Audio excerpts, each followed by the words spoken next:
Mute our mics.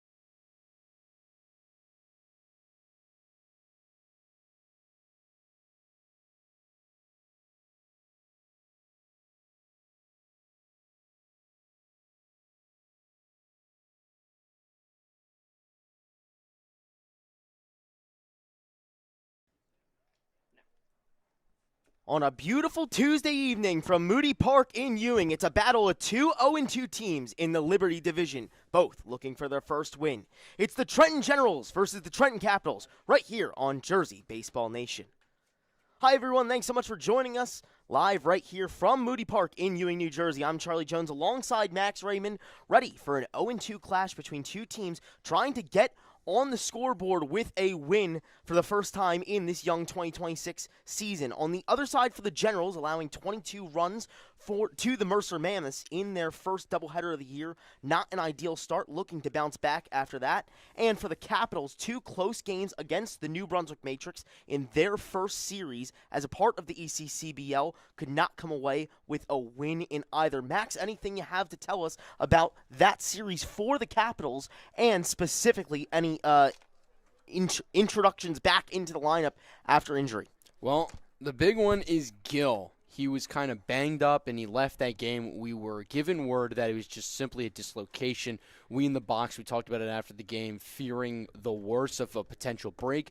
We talked to the head coach of the Capitals, talking about how he was fearing that he might have lost Gill, one of his star players, for a week or so. Well, that is not the case. He is back today, batting third and playing third base. So we know that these guys are out there, and he's going to be playing today, which is an incredible sign. As we love to see, players out there playing. We don't want to see any guys getting hurt, especially not star players that can really make or break a team or a season. So, great news in that matter. And just looking across these lineups, going to be some similar guys coming back to the lineup, some new names. It's going to be a great day, and really excited to see them both play. But there is a potential for a tie, so we're not guaranteed to see a first-time winner today. There is a chance for a tie.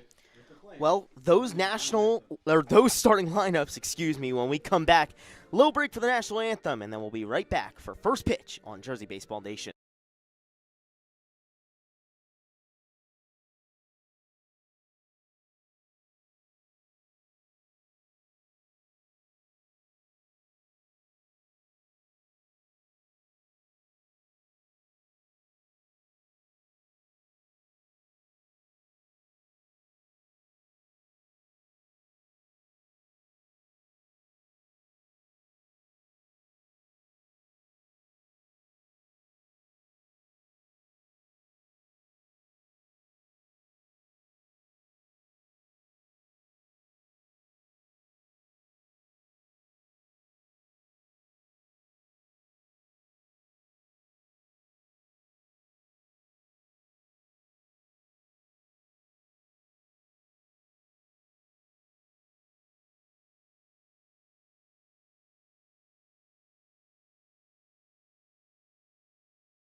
Welcome back to Jersey Baseball Nation. 2026 ECCBL action is brought to you by Team Toyota of Langhorne. It's the Generals and the Capitals taking place in Moody Park tonight. Generals are the home team, and it's time for the starting lineups. First, for the away side, the Trenton Capitals will be Ethan Tolbert, Julian Caruso, Jack Gill back into the lineup, as my partner Max Raymond mentioned. A dislocated finger in the second of the two games between the Matrix and the Capitals. However, it was feared to be broken. Instead, He got back out there, and he'll be back in the starting lineup tonight, good as new. After him, it'll be Carl Wisman in the 4 slot, Chris Salmon, Alex Wilson, Joey Andres, Cole Schulberg, Chase Kowal, and Trevor Lingerfield rounding things out. Over for the other side, for the Generals, the home side, who's out there on the field right now getting ready for some action. It's Lucas Albert in the leadoff spot, had a great doubleheader against those defending Mercer Mammoths. Then Chris Galasso, TJ Francis moving into the 3 spot after a great weekend series as well. Antonio Destrobats, Logan Howland, Ryan Otterbury, his first time into the lineup after ending his high school season, now joining the Trenton Generals. Chase Garrow, Jake Ruppel, J.C. LaQuara, and Kurt Kropufka rounding things out for the orange, black, and white. You can see them out there right now, all white uniforms, black and orange billed hats, as well as orange word marks right across the center for the Capitals. It'll be that signature blue, red, and white, navy blue featured right there. A battle of 2 Trenton teams taking place on a beautiful, beautiful weather night here tonight from Ewing. Behind home plate, it's Kurt Kester, and out in the field it'll be Mike Beal, our umpires for tonight's game. Looking over at Mayoski, the starting pitcher for the Generals in 26 in his spring season, 5 innings. He had an ERA of 14.4, but again, 5 innings is not a lot of work, and so any kind of mistakes and slip-ups is going to jack up that ERA. It's only 8 earned runs, 5 walks, 2 strikeouts, so going to look to pound the zone, might get a little tell of some wild pitching, so control is going to be a big thing to keep an eye on with him today. But heard a lot of positive thoughts and news from head coach Meskill of the Generals, so eager to see how he throws and how he does. Well, Miyoski out there towing the slab and getting ready for our first pitch tonight between these 2 Trenton foes, facing off as the first pitch lying down the first base side and into fair ground. Rounding first is Tolbert, pulling his way into second. Instead, he'll keep on going on his way to third, standing in there now, sliding safely in for a triple. Ethan Tolbert kicking things off in a big way for the Capitals.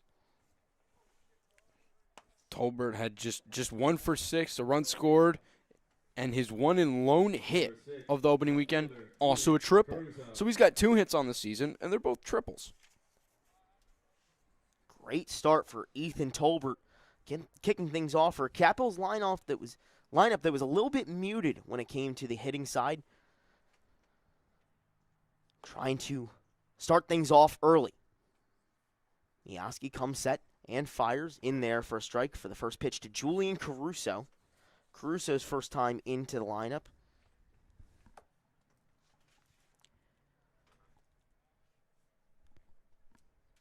Miyoski checks over at third and fires, put into play. Back to Miyoski, checks on the runner at third and dumps off to the first baseman for the first out. Ruppel collects easily, and it's 1 away for the Capitals. Little cutter looked like Miyoski threw on that one. Had a little right to left movement to it, and Caruso just got on top of it a little bit. A good idea, though, trying to get to that outside pitch just a little on top of it. So that will bring up the 3-hole hitter, Jack Gill, as the first pitch to him in there for a strike. Gill, as aforementioned, had that injured finger in the second game. It looked pretty bad. He immediately came out and went to the hospital after that. Supposedly not a broken finger. Instead, it's just dislocated, and was fixed up and now back in, good as new for the Capitals. In his 4 plate appearances before coming out, he was 2 for 4 with a double and an RBI, as well as 2 walks. A really, really productive first couple of at-bats to this ECCBL season. Miyoski with the 1-1 outside. Still 0-0 here for Moody Park and Ewing. Runner on third for the Caps, threatening to get on the scoreboard first. And a big run it would be. These 2 teams struggled to so much as amount to a lead in any game of their first 2 this season. So this is a major run for the Capitals and a big test for Miyoski and the Generals. Gill coming up empty on the 2-1. So Miyoski trying to find the second out of the inning. Kicks and deals. The 2-2 swung on and missed. Great pitch there from Bryce Mioski. Battle of two Bs on the mound tonight between the Caps and Gens. Brady Reardon taking the mound for the Capitals a bit. But first, it'll be Bryce Mioski trying to get things done and gets a big out there in striking out Jack Gill. Now he's back in the driver's seat. You got 2 outs, 1 more, and you get out of this inning. And what a way to get out it would be. First pitch, big swing from Carl Wisman. Straight through it and cutting through air for the first strike of this at-bat. 2 outs, still a 0-0 ball game here in top 1 as we're just a few minutes underway. Second one, down low, but cut on and missed. So Mioski in a great spot to get out of the inning after letting up the leadoff triple. Swinging out of his shoes a bit there, kind of lost his footing. You see him dig in for this next pitch. Mioski stares over at Tolbert at third. The 0-2 pitch, swung on and missed. 1, 2, 3, and Mioski dispatches of the Capitals after a leadoff triple. So we will stay scoreless after a great inning from Bryce Mioski. When we come back, the Generals' first chance to hit right here on Jersey Baseball Nation.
Back here for bottom 1 from Moody Park. It's the 2026 ECCBL season on Jersey Baseball Nation. Top of the lineup for the Trenton Generals, Lucas Albert stepping into the lefty batter's box and taking the first pitch for a strike. First 3 due up for the Generals are Albert, Galasso, and Francis. Some of the best hitters on that lineup. Albert's got some crazy speed. He displayed quite a bit. 3 stolen bags. That one put into play, picked up by the shortstop Tolbert and fired over to first just in time. Nifty play there to get the first out for the Capitals. Number 14, third baseman, Chris Galasso. So Chris Galasso now up through 2 games, had 5 at-bats, already hitting .600. Had 3 hits in the opening weekend. 2 RBI and 2 walks as well. First pitch of this righty-righty battle. Down low and inside. Galasso, a member of the Stockton baseball team, hails from Matawan, New Jersey. 1-0 whiffed on. So the count now evens at 1.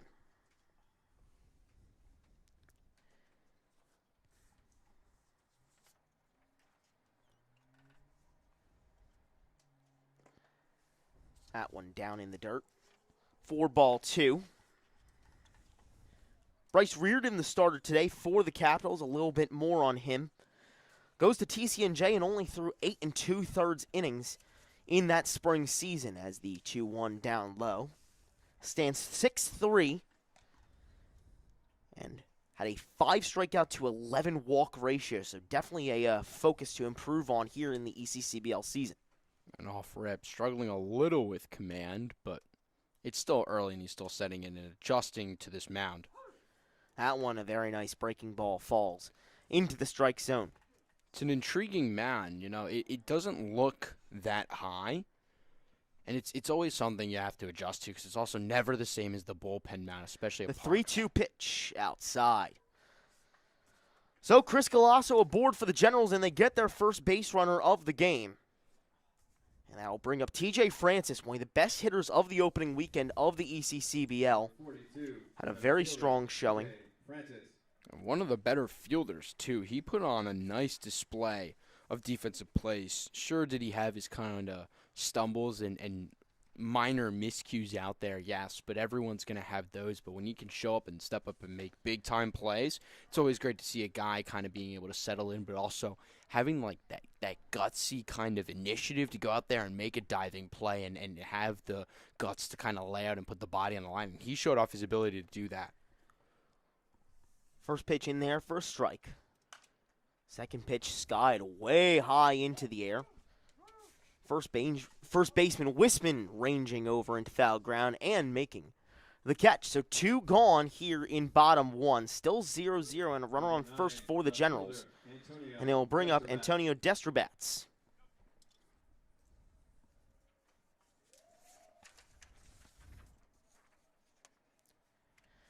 Destrabats calls Ewing, New Jersey home, right here where Moody Park is.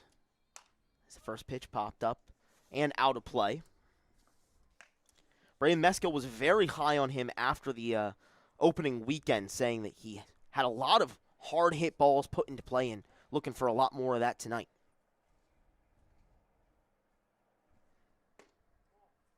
I think the big thing with Destrabats, though, is just looking through his stats. 2 RBIs. He's a guy that can go out there and execute and drive in runs. And we look at the Capitals already. They had a chance.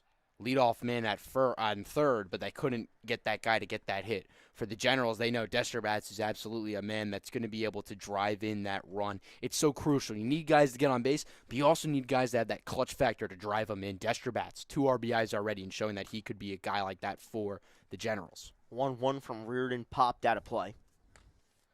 So Destrabats down 1-2 in the count now. 2 gone. Still a scoreless ball game here in bottom 1. Brady Reardon trying to get out of the first for the Capitals. The 1-2 pitch, down low and outside. Runner from first is en route to second, and he'll be in there safely. Galasso with a stolen base, showing off that speed. So first runner into scoring position for the Generals. Both teams with one already into scoring position on each respective side. It's all about trying to drive them home, though. Both teams had troubles with it in each side's doubleheader. The 2-2 pitch way up and out. Reardon maybe let go of that one a little bit early. And Galasso took a big secondary, seeing it kind of get airmailed, but wisely pulled up as Schulberg. While the throw wasn't exactly on line, it was still a really nice hard-thrown ball. So another full count and taken inside by Destrabats. So the Generals have it first and second with 2 outs, leading up Logan Howland. Number 6, the DH, Logan Howland. Got to be careful of his arm and Schulberg. I know you're going to want to continue to steal if you're the Generals, but got to be wise and careful. He's got a really good arm, and when he can locate it, the throws down there, he's going to throw out some guys this year. I just know it. First pitch to Howland for a ball. Howland plays at Johnson & Wales in Charlotte, North Carolina. Had 29 games and 80 at-bats across those. 26 hits. Led his collegiate team in average. 9 RBI, 18 walks, and a .325 average in 2026. That one outside, so the count now moves to 2-1. Howland batting in that 5 spot today. Played in both games of the opening weekend. Had 5 at-bats, 3 hits, across them. The 2-1 to him inside at the hands, and he holds off. So the count now 3-1. And Brady Reardon having a little bit of trouble with location early on today. We'll see if he can settle that out in the later innings. The 3-1 pitch in there for a strike. Catches outside, bottom right corner. So third straight full count for Brady Reardon. Can he close it out this time? 2 gone and 2 runners on for the Generals.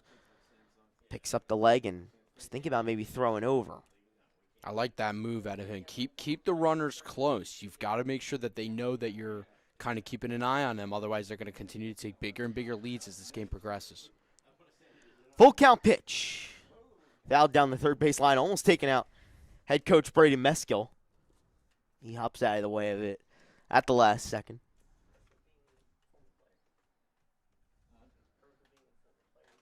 Some cat-like reflexes there You got to be from the skipper. Got to have a heads up over there at third base. They don't call it the hot corner for nothing. So we'll try it again.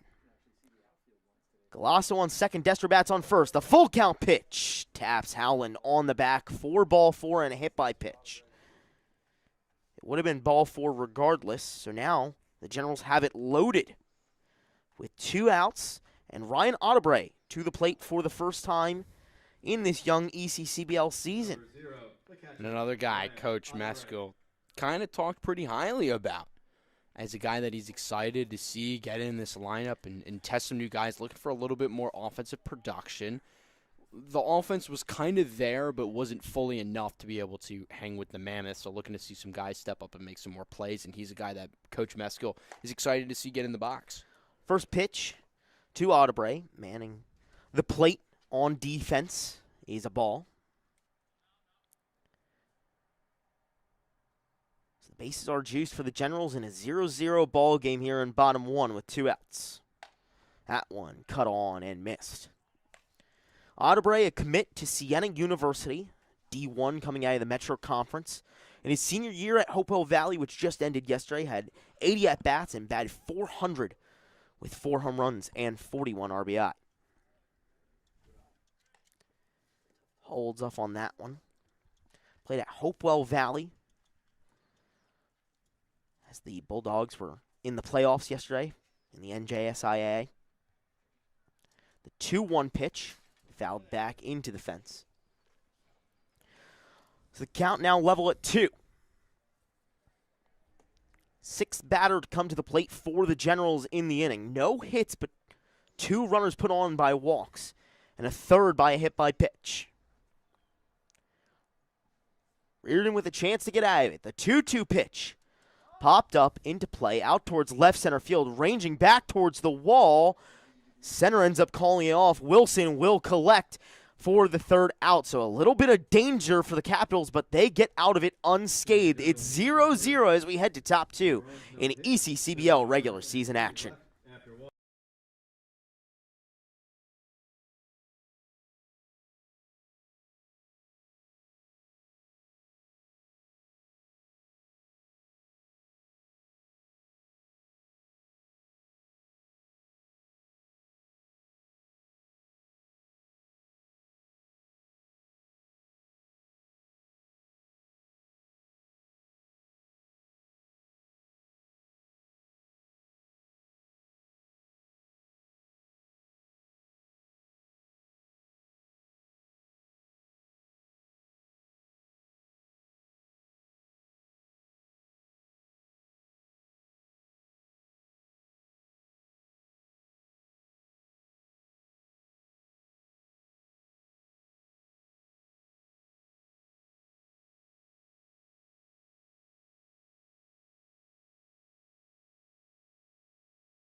Welcome back to 2026 ECCBL action between two 0-2 Trenton teams in the Generals and the Capitals, taking place here from Moody Park in Ewing. I am Charlie Jones, alongside my partner Max Raymond and our amazing producer Josh Yuhas. Thanks for sticking around with us on a beautiful Tuesday night in Ewing.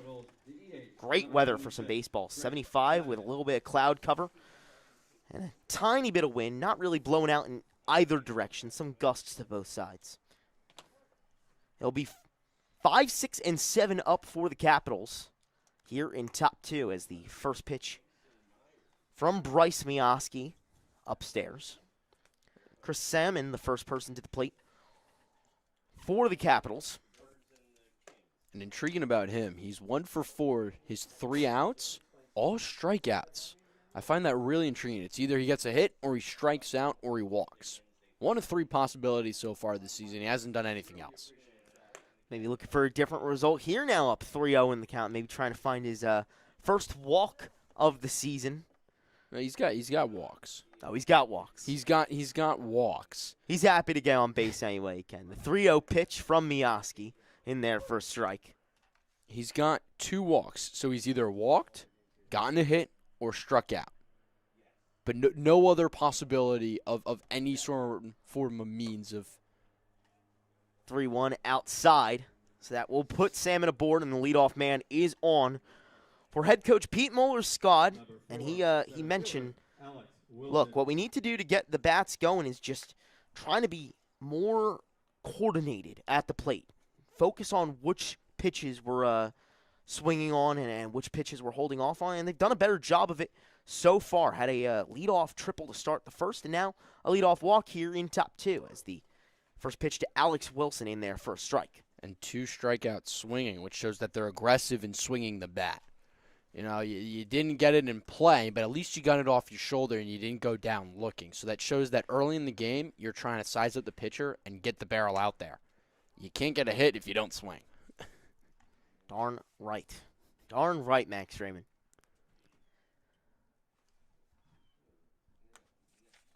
Wilson playing center today for the Capitals. As Mioski checks on the runner at first and stands tall and fires the 1-1. Runner is on the move and in there safely. Chris Salmon with a stolen base, and yet back-to-back innings with a runner in scoring position for the Capitals.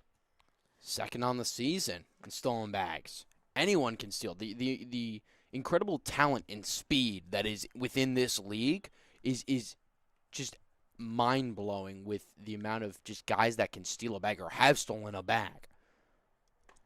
That one runs inside on Wilson, almost hits him as the count moves to 3-1.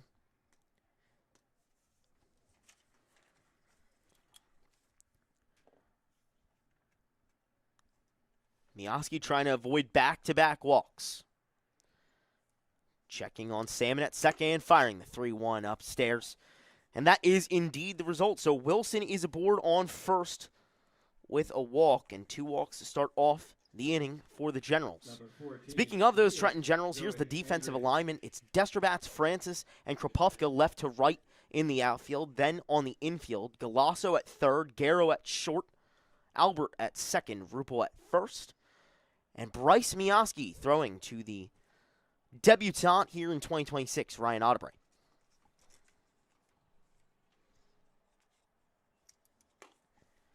First pitch up high to Joey Andres. Andres got moved around a little bit this weekend with Gill getting injured, playing a little third, then getting moved to short and making some nice plays. And he had a lot of good competitive at-bats. Just yet to get that real first hit of the season, but he's got a walk and a stolen base, so he's got some good speed. 1-0 outside, but called for a strike, down low and just a shade to the right. But it just feels like he's had some good solid contact. It just hasn't resulted in a base hit yet. No strikeouts yet on the season. Excuse me, he's got 2 strikeouts, but 3 other at-bats where he put a ball in play, and it was quality hits, just not able to get it in for a base knock. That one popped into play, out towards right. Going to be a hard play to make. Diving, and he makes the catch. Throw is back to first. Not getting Wilson in time, but an amazing diving play from Kurt Kropofka to get the first out of the inning. And, yeah, point kind of proven. He's just kind of been a little unlucky to start the season. I mean, just you put it in play, and, of course, the guy has to go out there and make an incredible diving catch, looking like Superman flying across the field to get to that ball. Yeah, seriously. Kirko Prufka was hustling from his place in deep right out towards right center and collected it on the dive for the first out of the inning. He stole a hit away from Andrews. Throw back to second. Tapped on the leg, but not in time. It's Salmon at second and Wilson at first. Still a scoreless ball game here in top 2, but the Capitals in yet another threatening position in back-to-back innings. Mioski checks on the runners and throws the first pitch to Cole Schulberg, and it hits him. So now the bases are loaded with 2 outs, and something is cooking for the Capitals. And Schulberg, that's not the first time he's been hit already this season. He's 1 for 3 and now hit by a second pitch in this young season. So might be a guy to keep an eye on. It's just simply a ball magnet. As unfortunate as those guys are, it always kind of feels like you've got one of them on your team. I can remember the names of some of the guys on my team. So I'll bring up Chase Kowal with the bases loaded and 1 out here in top 2, still 0-0.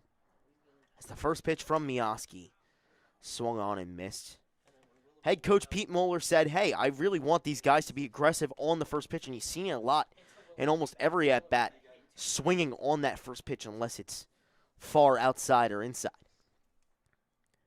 Salmon on third, Wilson on second, Schulberg on first. The 0-1 swung on and missed. That one ran way inside on Kowal, but he still brought the bat off the shoulders.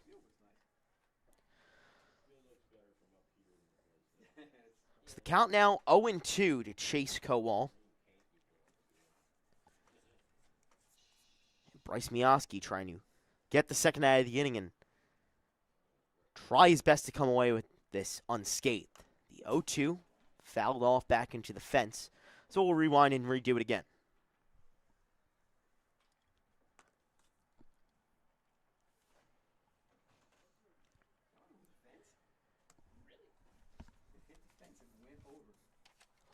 Kowal plays at Misericordia, bat .333 in 72 at-bats. 0-3 so far on the ECCBL season here in 2026. The 0-2 to him, way down and outside. Pulls Ryan Otterbray out of his stance to block that one from allowing a runner to come home. What a good job just keeping it in front of him. That's all you got to do as a catcher. Keep the ball in front of you, and that's going to limit runners advancing that free 90 feet that you don't want to give up. Still bases loaded. The 1-2 pitch. Flied out towards center. Francis there to collect. Runners tag up, and the Caps will be the first on the scoreboard. It's Salmon who comes across home plate, and Kowal does his job with a sac fly. 1-0 Capitals here in top 2. All you got to do is drive the ball, and that way you can advance the runners and get the runner home. Having that clutch factor, being able to do what it takes to simply score a run. In games like these where you know your opponent kind of struggled in the first weekend to put up runs, all you know is you just need a couple and force the pressure onto them to be able to make the plays. Not only defensively, but also to hit offensively. Bottom of the lineup up to the plate for the Capitals. Trevor Lingerfield rounding things out for Trenton's squad as he takes the first pitch for a ball. Lingerfield also hit by a pitch, but he also has a sac fly for an RBI, so that won't get a run in here with 2 outs, but certainly a base knock, potentially having that clutch factor to him as well to get a run in. Yeah, any way you can get him, it's really important to try and improve on that offensive output for the Capitals. Had 2 runs in one of their games, 4 in the other, in a pair of losses to the New Brunswick Matrix in the opening weekend. Still looking for their first win, as that pitch just misses outside by a lot.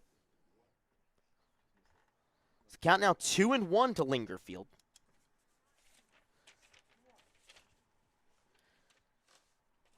The Susquehanna ball player playing second today for the Capitals and asks for time. Steps back in and gets ready. The righty-lefty matchup Lingerfield, the lefty in this bout. Wilson on third, Schulberg on first. The 2-1 pitch. Popped up a mile high, 3 ranging for it.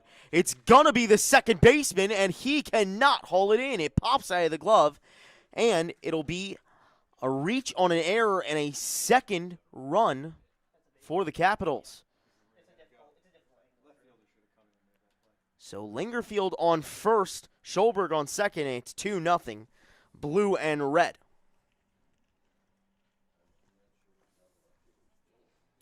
It's going to be an error and something that these teams are trying to work on limiting. Both teams struggled with errors the first weekend, so got to work on those and clean up the defense, especially when it's going to cost you a run. Certainly, errors were a key theme across every team in the ECCBL in their opening play. A lot of these guys just kicking off the rust, finishing their college seasons 3 or 4 weeks ago at this point. Some high school guys joining back into the lineup, just finishing their seasons, but these college guys who have had that extended break, trying to get back into the swing of playing. Back to the top of the lineup for the Caps, flip over the card. It'll be Ethan Tolbert at the plate, already up ahead in the count 1-0, now 2-0. I'm sorry, scratch that. Our official scorer has ruled otherwise and called it a hit. So it will be a hit, not an error.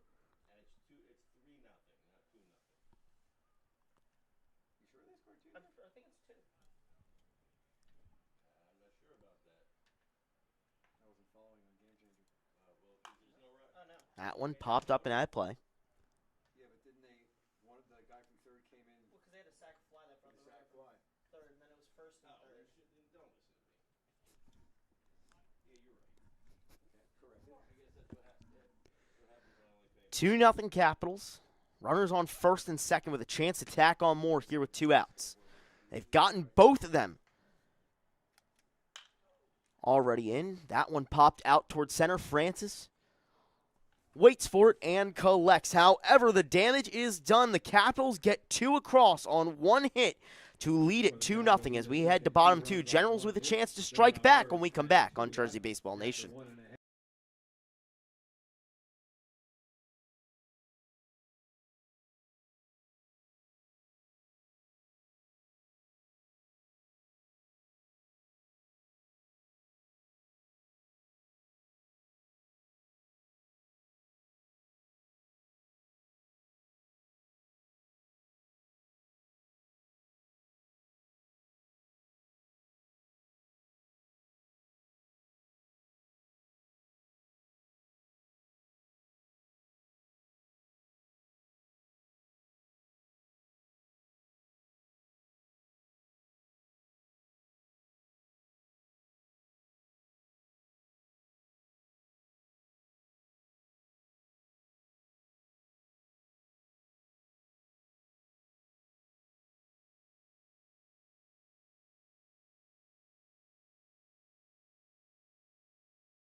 Back here for 2026 ECCBL action, it's the Trenton Capitals and the Trenton Generals. The aforementioned goes up 2-0 in top 2, and the Generals with a chance to strike back here. First up to the plate is Chase Garrow, and he is immediately into action on the first pitch, and he is aboard with a leadoff single as that one bounces its way into right field and down for a hit. First hit of the day for the orange, black, and white. Number 28. And the leadoff man is aboard. And that'll end the no-hitter and the perfect game just like that. Unfortunate, but a great piece of hitting there, getting up front and having an approach of attacking early. Runner already in motion on the first pitch of the next at-bat, and he is in there safely. So an active first two pitches of the bottom of the second for Chase Garrow, a single, and then a stolen base, which puts him into scoring position. Generals already with man on second, no outs, and Jake Ruppel to the plate. Well, I was going to mention it was 7, 8, and 9 in the lineup, due up for the first three, as here is number 8 in the lineup tonight for Braden Meskill's squad. Jake Ruppel manning first base.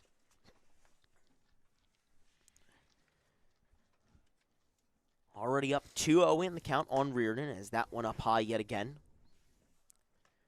Multiple times tonight so far, Brady Reardon has lost counts. Starting off 3-1, 3-0, 3-2.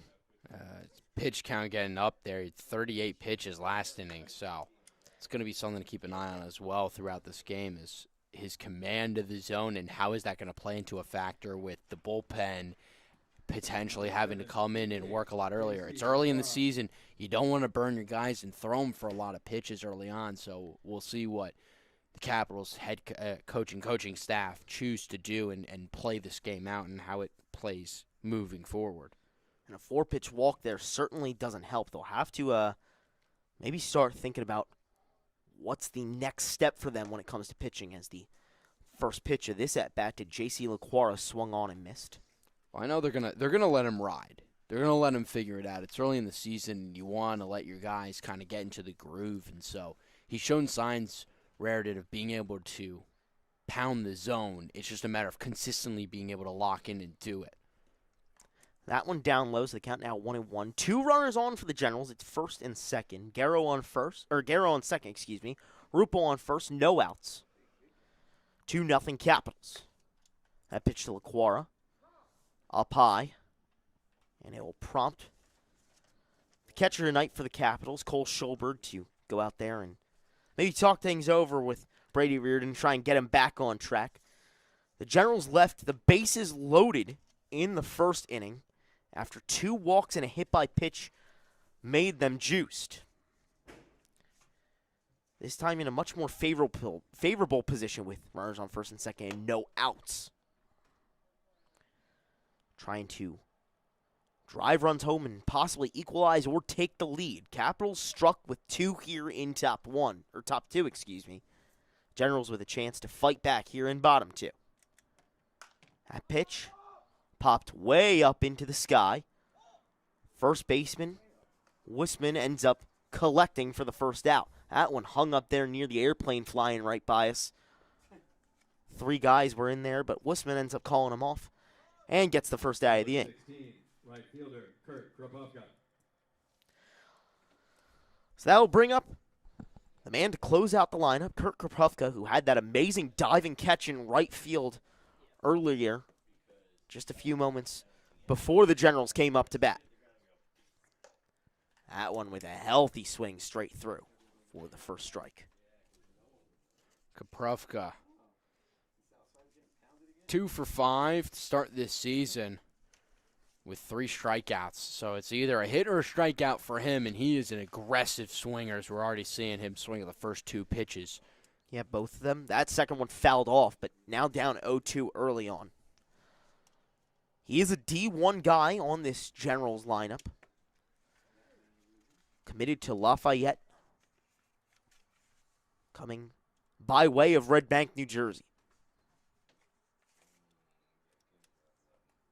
That one through the legs of Schulberg. Runners will advance now. It's second and third for the Generals. Just skips through the legs of the catcher for the Capitals. And now both runners in scoring position for the black, orange, and white Trenton.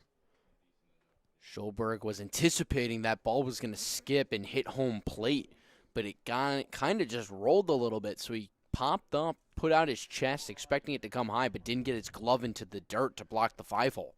1-2 fouled away over us here in the press box. So something he'll make sure to work on when blocking is you want to get that glove in the dirt. You're anticipating, you don't want to anticipate too much, you're trying to read and react, but sometimes you might catch yourself anticipating the high hop, but you got to make sure you get that glove in low. The 1-2 pitch to Kropovka. Popped up and over the foul fence here. So for the third straight time, we'll have a 1-2 count with runners on second and third. 1 out, 2-0 Capitals, but the Generals in a great spot, to strike back. Brady Reardon checking on the runners and firing the 1-2 in there for a strike. Tipped into the glove of Cole Schulberg for the second out of the inning. And the trend continues. Base hit or a strikeout. And that's kind of what happens and is the result of just being an aggressive hitter. Is you're out there swinging at almost every pitch, and he's not overly aggressive. Certainly not in any retrospect, but it's just kind of the result that happens is you're trying to put the ball in play and you're swinging. First pitch to Lucas Albert, down low. That K was the first of the day for Brady Reardon. And now in a chance to get out of the inning after laying the first two batters on. A single and a walk. That one put into play out towards right. Kowal ranging for it. He cannot get to it. It's down for a hit. Albert rounding second. On his way to third. The throw is in time but skips away. Albert into the dugout. The ball goes into the dugout, and Albert will come home as well. It's a 2 RBI triple, and then he reaches home on the air. It's 3-2 Generals, and what a play by Lucas Albert to give the Generals that lead. One swing of the bat can change the world. One swing of the bat can change the world. We were living in a reality of the Capitals winning, and now all of a sudden the Generals have the lead just like that. And an unfortunate play where you're just trying to show off your arm a little bit. I don't really see with Albert's speed that throw, even though it did kind of get there on the spot, threw it a little tight right at the bag, which is hard to make when you've got a runner sliding right into you. But you got to make sure you block it. You got to make sure you're backing it up if you're the pitcher and reading that that's where the throw's eventually going to be to. So Albert clears the bases and gives the Generals a 3-2 lead here in bottom two, and both teams striking with 2 outs. 4 runs come across the plate on both sides based off of 2 runs. Or 2 outs, That 2-out rally, that elusive final out, it's always kind of seems to be the trickiest one to get is the last one, whether it's the end of the game or the start of the game. So now the second here in the lineup, Chris Galasso back up to the plate, had a walk in his first plate appearance and a stolen base as well. Reached third, but was left stranded. Up ahead in the count, 3-0. And now another 4-pitch walk. So the second 4-pitch walk of the inning from Brady Reardon issued, and Galasso is aboard for the second time by way of 4 balls. That's just a sign of good, of good eyesight. Being able to have those good peepers to kind of pick and choose, not just the patience with the bat, but also to be able to read and react well to pitches that aren't in the zone. Although some of those pitches were kind of borderline close, and a lot of guys, especially guys who are a bit more aggressive with the bat, might have swung at. So, with a runner on first still for the Generals and 2 outs and 3 runs already home, pitching coach Ryan Conover will take a chance to talk to Brady Reardon and try and get him back on track. Meeting adjourned, and it'll bring up TJ Francis, one of the more volatile hitters for the Generals. A Sacred Heart commit by way of the Hun School in Lawrenceville. Had 74 at-bats this year in his senior year. 26 hits, 20 RBI, 4 homers, as well as 12 walks and 14 stolen bases. So you know this guy, once he gets on, has got the speed to make it more. That first pitch in there for a strike. Francis Manning center field today. He's already had a couple of balls hit out his way.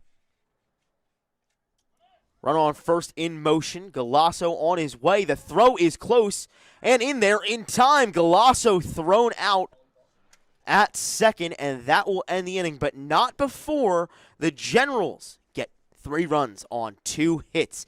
It's the Generals 3 and the Capitals 2 on Jersey Baseball Nation when we come back. Top 3 and more 2026 ECCBL action. After 2, the Generals 3, the Capitals.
Leading off. Welcome back to Moody Park. It's the Trenton Generals 3 and the Trenton Capitals 2.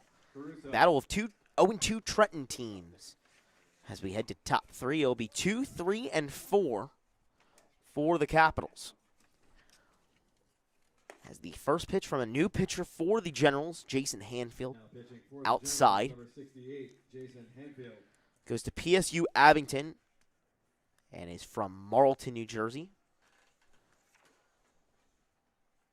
The second one outside as well. In his freshman year at Penn State Abington, had 14 games, 3 starts as well, 36 and a third innings pitched, 5-0 record, a 4.46 ERA, and a 33-15 K walk ratio. That one up high and outside as well for the 3rd straight ball. To Julian Caruso. For Miyaski, real quick, his final line: 2 innings pitched, 2 hits, 2 walks, 2 strikeouts, 2 earned run, 1 hit batter. Just a bunch of 2s basically for him. Guess must be a number he likes. Is his number's 20. So the number 2 is pretty prominent for him. He's a sucker for the 2s. As the 3-1 to Caruso. Popped up down the 3rd baseline. The left fielder ranging for it, and Destrobats gets to it for the first out of the inning. Moving well out there in the outfield to put one away for the Generals.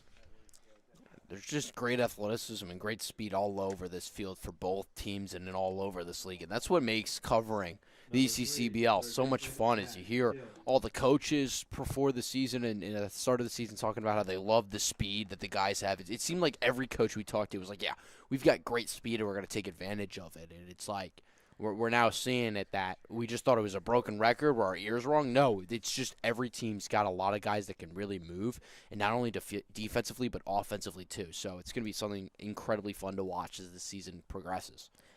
First pitch to Jack Gill. Swung on and missed. Second one fouled away, so quickly down 0-2 in the count. Gill, a K in his first at-bat of the day after coming back and from missing the second game of the doubleheader between the Matrix and the Capitals. The 0-2 from Hanfield in there for strike 3. So Hanfield sends Gill packing for the second straight time. First K of Hanfield's appearance and in 3 pitches. 2 gone, 3-2 Generals here in top 3. An efficient at bat. A minimum amount of pitches you needed for the strikeout. Quick little 1-2-3 and keeps it moving. I'll bring up Carl Wisman, the first baseman for the Capitals today, as he fouls that one into the glove of the catcher Ryan Audebray. And Wisman struck out on 3 pitches as well, his first time up. So something to keep an eye on as Hanfield tries to keep the efficient inning moving. 0-1 pitch, swung on and whiffed. So Jason Hanfield working well so far in relief. 2 gone and ahead 0-2 in the count to Wisman. Kicks and deals. That one popped up in the infield. Third baseman Galasso under it. So a 1-2-3 inning for the Generals keeps them in the driver's seat. It's 3-2 Trenton Generals over the Trenton Capitals, and when we come back, they'll have a chance to tack on more right here on Jersey Baseball Nation.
Back for bottom 3 from Moody Park in Ewing. It's the Trenton Generals 3 and the Trenton Capitals 2.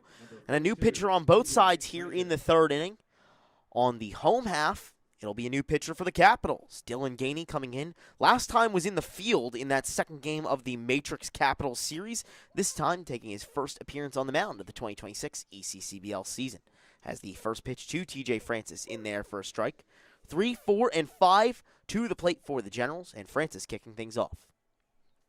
And for Raritan, his final line, 2 innings pitched, 2 hits, 3 walks, a strikeout, 3 runs, only 2 earned, and the hit by a pitch.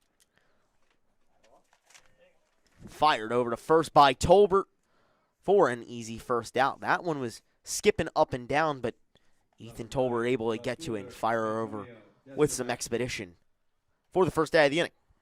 And Tolbert's already showing some great skill at throwing on the run. He's made now 2 plays like that where he's been moving and able to contort his body in a way where he can throw a nice clean strike right over to first base. First pitch from Gainey to Antonio Destrabats in there for a strike. Destrabats reached on a walk and then advanced to second after a hit by pitch in the first inning. Unable to come home, though. The 0-1 skips in the dirt for the first ball of the inning. 1-1 now the count. That looked like a breaking ball on the first pitch. You know, a lot of guys tend to lean on their fastballs and like to throw their fastballs, but there's some rare guys that love their breaking balls a lot more and would rather throw at first pitch for that first pitch strike to get ahead, and Gainey might be a guy like that. 1-1 down low. He's got beautiful movement on his pitches. Yeah, certainly does. This is our first chance to get a look at him on the mound, and so far showcasing some solid stuff. 1 gone, none on, 3-2 Generals here in bottom 3. The 2-1 fouled over into the dugout off the leg of a Generals player in the dugout and kicks its way almost into left field.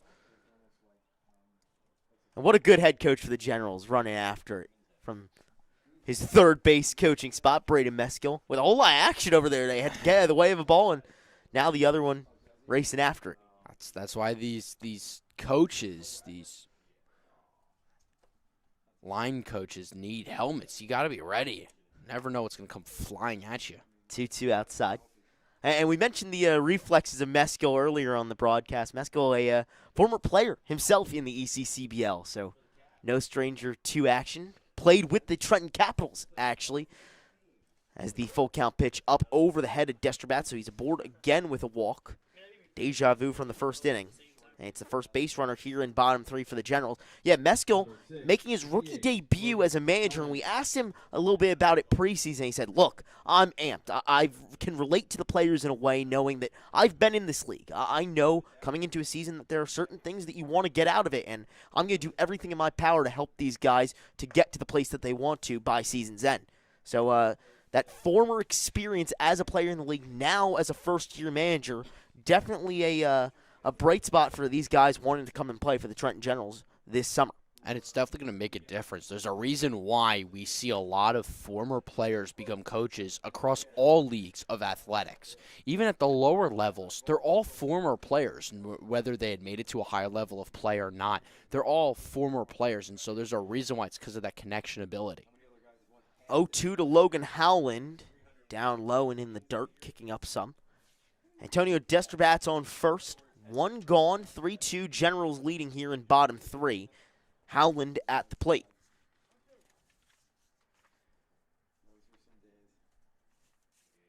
Gainey comes set. Checks on first. Kicks the leg and fires. The 1-2 pitch inside on Howland. So the count now runs even at 2.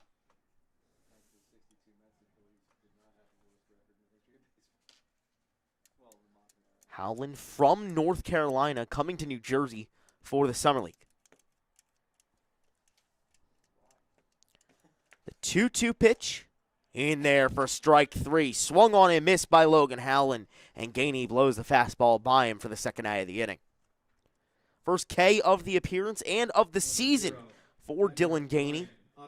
And it'll bring up the catcher today, Ryan Audebray for the Generals. Flew out to center in his first at-bat in the first, ending the first for the Generals. And Audebray, another one of those players that Braden Meskill very excited about for this summer. That one cut on and only eats air. Count now 0-1. A big swing. He's looking to do damage early with that one.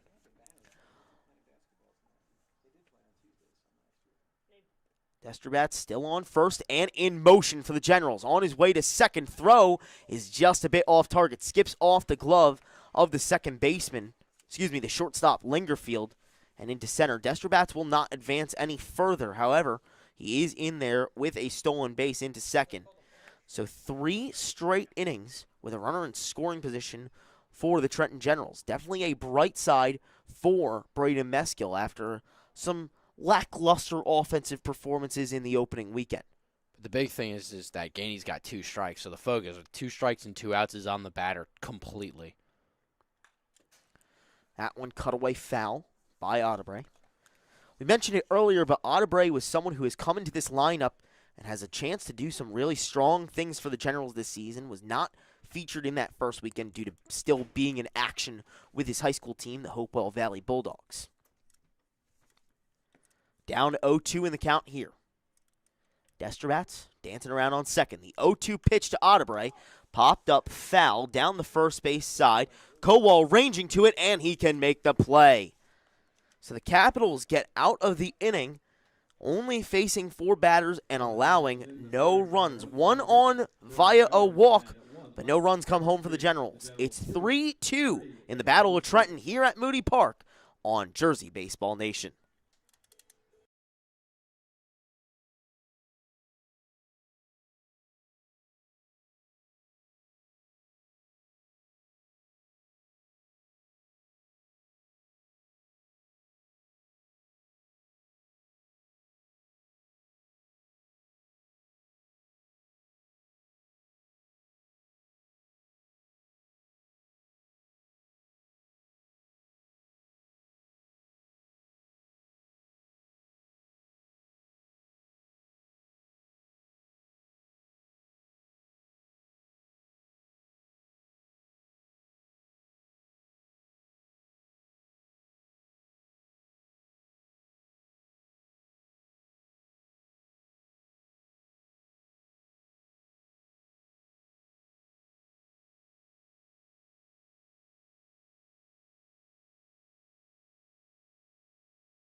For the Capitals, the EA. Top 4 in Ewing. It's the Generals 3 and the Capitals 2 in the Battle of Trenton from Moody Park.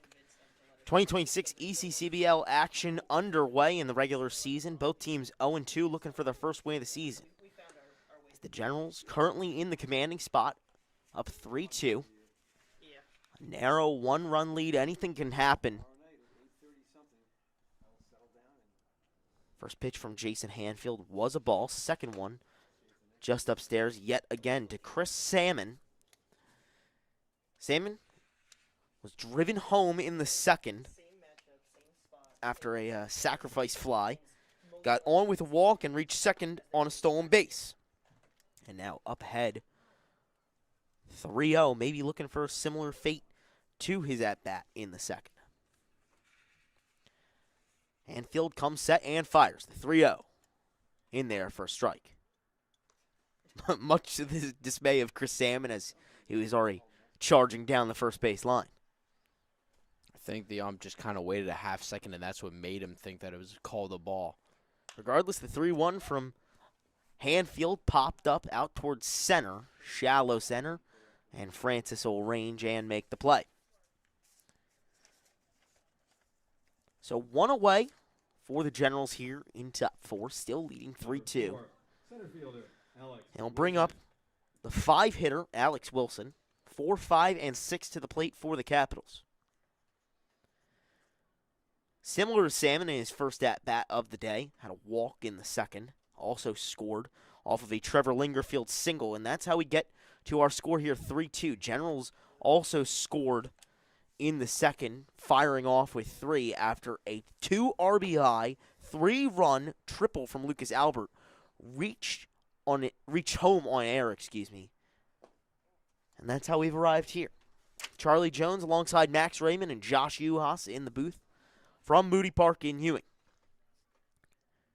Alex Wilson in a 1-1 count, facing Jason Hanfield, who came in relief of the starting pitcher Bryce Miaski, as that one down low and outside. Hanfield previously threw 1/3 of an inning in the first doubleheader of the year, and his first inning of work today went 1-2-3. The 2-1 from him, popped up foul over our heads. The count now stands even at 2. To Alex Wilson. Goes to school at Babson College with a former ECCBL All-Star in Chase Burrows. The 2-2 pitch down low and in the dirt. Babson winning their conference in the Massachusetts Athletic Conference. Could not advance further, but still a conference title in tow. Wilson, in his career there, hitting .261 across 138 at-bats. Here in a full count, trying to reach. The 3-2 pitch. Lined up the middle and down for a base hit. Skips into the glove and past TJ Francis. Wilson picks it up. It looked like it was going to be a can of corn for Francis, but instead can't collect. Wilson on his way into third, sliding in safely. So a single turns into 3 bases for Alex Wilson. Just a defensive lapse out in center for TJ Francis. Not what you want to see. Not what you want to see, especially out of your center fielder. Getting a little, I don't want to call it lazy, but just misjudged that you've got to be aware of the field you're playing on here at Moody Park. You're going to get some odd and strange bounces, and you've just got to make sure you're fielding every ball cleanly and with full effort. You can't slow up just because the runner is slowing up and not threatening to continue to take the next bag. You've got to make sure you play through the play until the ump calls time and it's dead. 1-0, down low, but blocked by the catcher Otterbury. So the Capitals, after a flyout to start the inning, get a runner on third and a chance to equalize the game. The leading run at the plate, the 2-0, upstairs to Joey Andres. Andres played at Mercer County Community College last season. Batted .200 across 10 at-bats. 4 walks and a home run as well. That one in there for a strike. So 3-1 to Andres. Hanfield threatening to give up his first run of the season. That 3-1 swung on and missed by Andres. So the count now runs full. Runner on third is Wilson. Capitals still in a 1-run deficit here in top 4 with 1 out. Hanfield checks on Wilson at third and fires the full count pitch, fouled off the leg of Joey Andres. So we'll rewind and do it again. Those are always so brutal when you catch yourself because it's right into you. It's not like, oh, it's clipping and it's part of the ground or something. Foul right into you. Those always seem to just sting, especially when it catches a part that isn't padded or covered by any protection. Just sting a little more than it might have should you have gotten hit by any other sort of ball. Payoff pitch. In there for a called strike 3. So Hanfield sits Andres down for the second out of the inning. And the Generals in a position to try and get out of it unscathed. They'll bring up the catcher Cole Schulberg. Was hit by a pitch in his first plate appearance. And reached second but was unable to be driven in. For Andres, that pitch, wasn't too pleased with the call, but it's one where it's close enough where you've got to swing at it. You've got to make an attempt on something like that to at least foul it off. First pitch to Schulberg, rocketed down the first base line. It hit the dugout, heads up over there. Got to be careful. There's a little gap above the top of the fence and the roofing of the dugout, and it hit that front part of the roofing. Got to be careful and aware. Ball could sneak in there if you're in any of these dugouts for either team. That was hard hit off the bat of Schulberg, so definitely got to watch out. That breaking ball just misses low. Really nice pitch from Hanfield, but couldn't quite get it in there. And Schulberg's got the intriguing, you see some guys with a glove, with no gloves. He's got one glove, the little golfer look on the offhand of Schulberg. Maybe inspired by the MJ movie. Maybe. Did you get to see that yet? I haven't gotten to see it. I'm really intrigued and want to. I desperately want to. So the Generals in a prime position to get out of the inning with no runs allowed. 2 gone, runner on third, and Hanfield in a 1-2 count with Schulberg. Checks on the runner, kicks the leg, and fires. Put into play, skipping past the third baseman and in there for a hit. The Capitals tie up the game on a single to left field by Cole Schulberg. It's 3-3 in the Battle of Trenton. Number 9, right fielder, Chase Kowal. That's just simply a great piece of hitting there. Just a really nice piece of hitting there. Taking advantage of a pitch and putting it in a spot where it's really difficult. That was a hard play to make over at third base. Not going to take away anything from Galasso. He really did almost basically everything he could to kind of knock it down and keep it in front of him, but it's just kind of a wacky, not really a hot shot, slow rolling ball that's bouncing a little, it's skipping, so you've got to pick your poison of where you want to kind of go in and get it, and he just kind of got caught in between deciding when to kind of fully commit for the ball and not. His little pickoff move. Yeah, throw back over to first to try and get Schulberg, not in time. So both teams doing some serious damage with 2 outs. 5 of the 6 runs between both of them have come with 2 outs. Great situational hitting on both sides. Gotta have it. Gotta have situational hitting and a situational understanding of what you've got to do to execute. That's how teams win games, is having situational hitting. Yes, you can just rely on the big inning, but you can't rely on the big inning. You can't always rely on execution consistently, so you've got to be able to step in, know the situation, and be able to execute at a high level. And both teams are finding ways to kind of piece through and do that, and it's something they've got to continue to work on, being able to execute moving forward, and even when these guys go off and play with their high schools and colleges. Runner on first is Schulberg. 3-3, the Capitals have tied it here in top 4. 2 gone. The 1-2 pitch swung on and whiffed by Chase Kowal. So the Generals get out of it, but the Capitals still strike on 2 hits and 1 error. It's 3-3 in the Battle of Trenton from Moody Park in Ewing. Bottom 4 coming up next. 1 run on 2.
Bottom 4 in 2026 ECCBL regular season action between the Generals and the Capitals right here on Jersey Baseball Nation. Thanks for tuning in. Charlie Jones, Max Raymond, and Josh Yuhas in the booth with you on a beautiful Tuesday night for baseball. Just about 70 with a tiny bit of wind, a little bit of a breeze, not too much sun.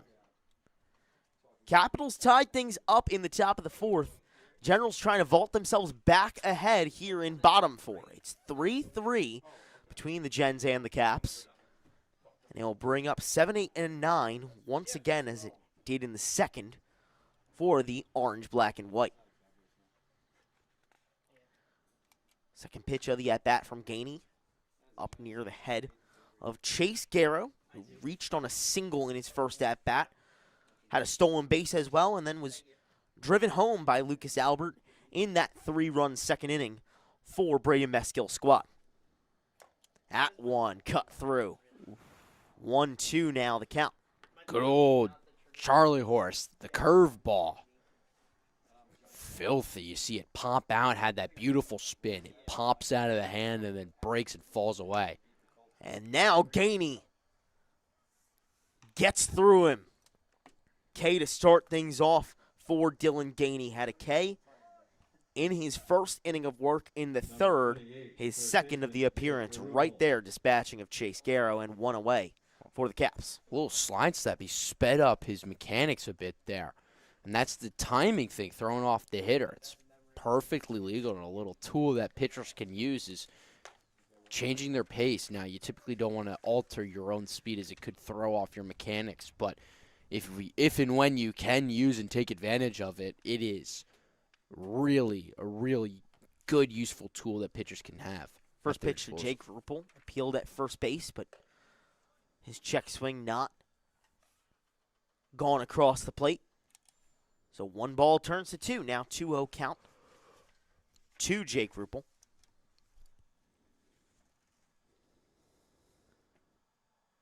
Lefty-righty matchup. That 2-0 swung on and missed. Ruppel plays at Elizabethtown College, a Washington Crossing, Pennsylvania native. In his sophomore season at Elizabethtown, 36 games, 31 starts, 327 average, 28 RBI on 33 hits. Level at 2. Caps looking for the second out of the inning in a 3-3 ball game, no runners on. Gainey kicks and fires. The 2-2 fouled out of play.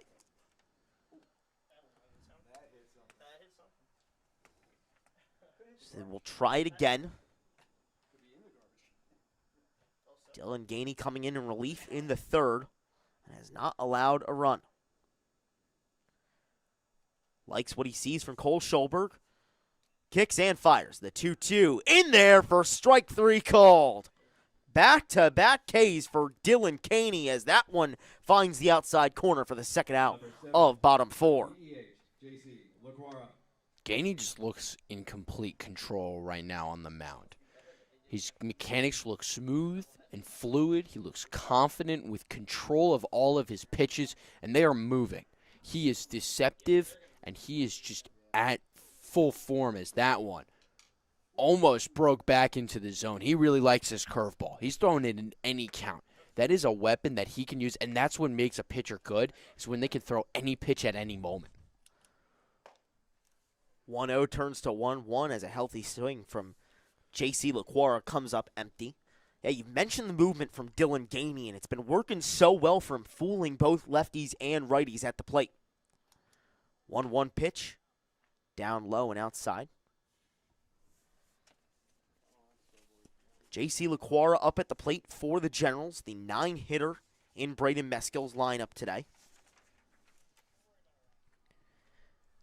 Coming off of his college season with Rowan Gloucester College. That one just missing down low and outside. LaQuara is in JUCO portal, trying to find a home for the spring season. Had 41 at-bats, 12 hits, 8 RBI. 14 walks as well, good for a .293 average.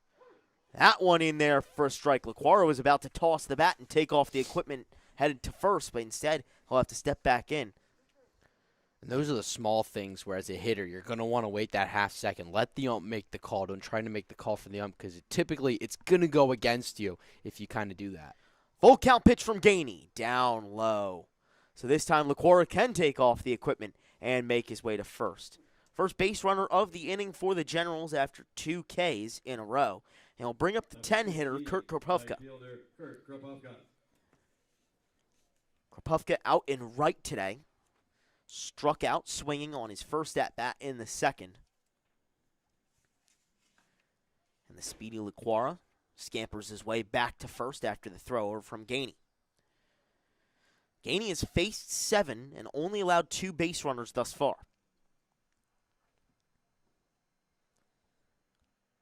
Comes set, readies, and fires. The first pitch of the at-bat, up and out.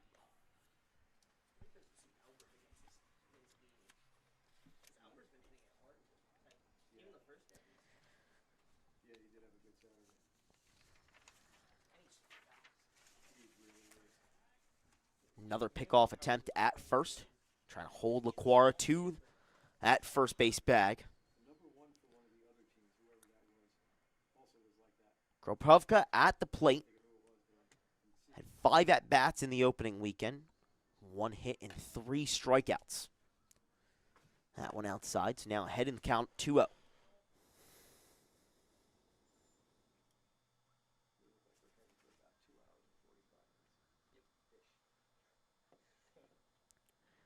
Gainey looking over at first again and firing. The 2-0 swung on and missed. Great pitch there from Dylan Gainey and makes one. The count now 2-1 with 2 outs. 1 runner on first. It's LaQuara for the Generals in a tied 3-ball game in the Battle of Trenton. Trenton Generals, Trenton Capitals in the 3rd game of the ECCBL season. Gainey comes home with the 2-1, but missing. The count now 3-1, and Kurt Kropivka in a great spot to get on base for the first time today.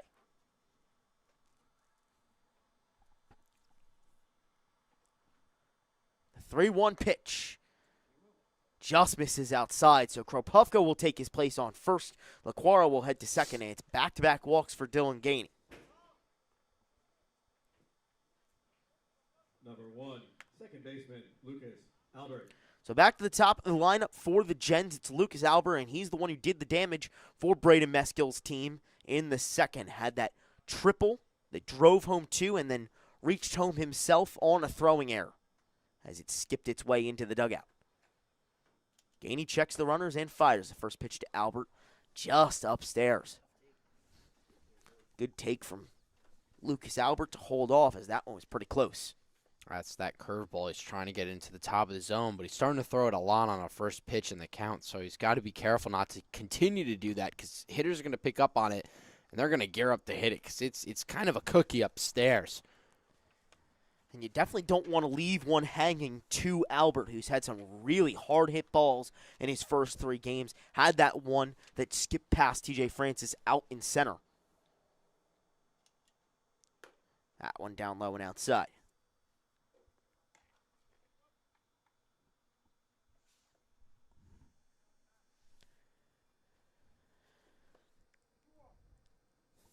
Albert also commit to play at Lafayette, as well as his teammate on first, Kurt Kropivka. In a 2-1 count with 2 outs here and 2 runners on. Gainey was about to come home with it, but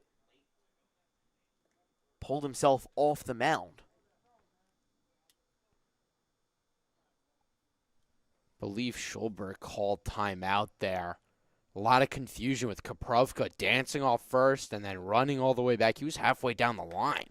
2-1 outside. Yeah, and home plate umpire Carl Kester said, hey, the next time you just got to come home with it. You got to throw that one straight down. Got to be a little bit more decisive. Well, yeah, with the pitcher, you don't want them stopping their motion because when they're going through full force and then stop in the middle, their chances of getting hurt increase. So that's why umps go running away on a play like that because they almost expect the pitcher to throw home. Gainey fires the 3-1. Put into play past the third baseman, Gill. 1 run is in. LaQuara comes home. The ball skips away from the catcher, Schulberg, and Albert will advance his way to second. The runners almost held up on the base pass, but instead, LaQuara finally keeps it moving and will come across home plate. So Lucas Albert coming up big yet again 14, with a RBI double. 3 RBIs on the day, and it's 4-3 Generals here in bottom 4. They vault themselves back into the lead.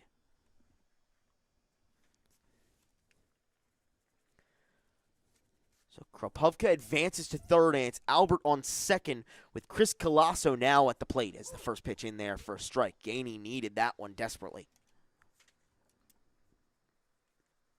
Another really well put together at bat from Lucas Albert, showcasing that strong power and speed.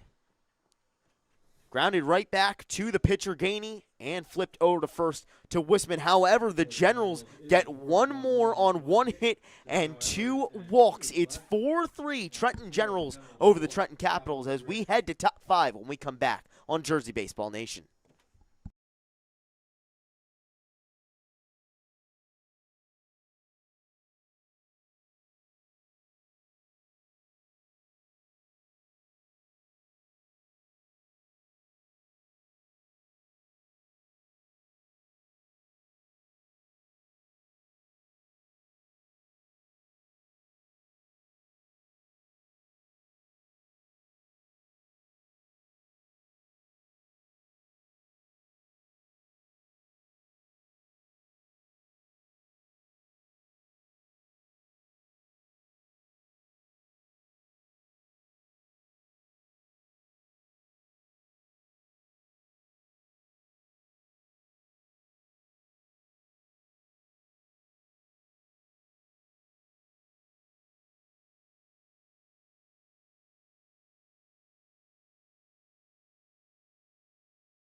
Trevor Lingerfield. Back here at Moody Park, top 5 about to get underway between the Generals and the Capitals. The first team mentioned leading as the first pitch from Jason Hanfield upstairs. 4-3 Gens over the Caps. Has scoring in both the second and the fourth for both sides. Lucas Albert, the one doing the damage for the Generals, and he's been outstanding today. Had a triple in the second and a double in the fourth. Over on the other side for the Capitals, it'll be Lingerfield, and then we'll flip the lineup in just a moment as that one grounded to Albert at second and fired over to Ruppel at first for the first out of the inning. So Lingerfield retired, and he'll bring up Tolbert and Caruso, Number 5. 1 and 2 in the lineup Tolbert. for the Capitals.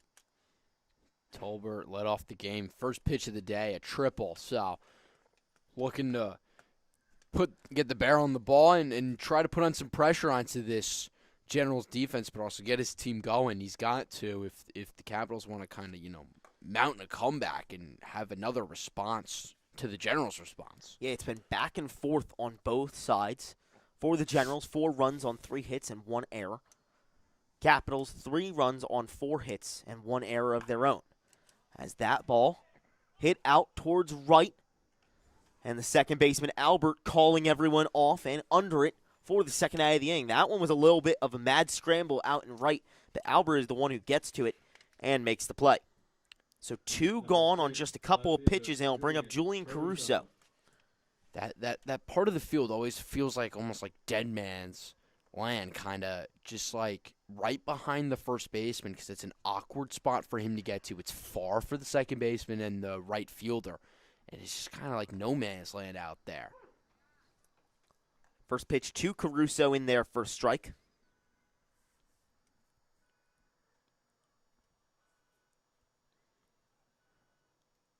Hanfield rocking the leg. Kicks and deals the 0-1. Just out in that righty batter's box. Righty-lefty matchup between Caruso, the lefty, and Hanfield, the righty, on the mound. 1-1 pitch.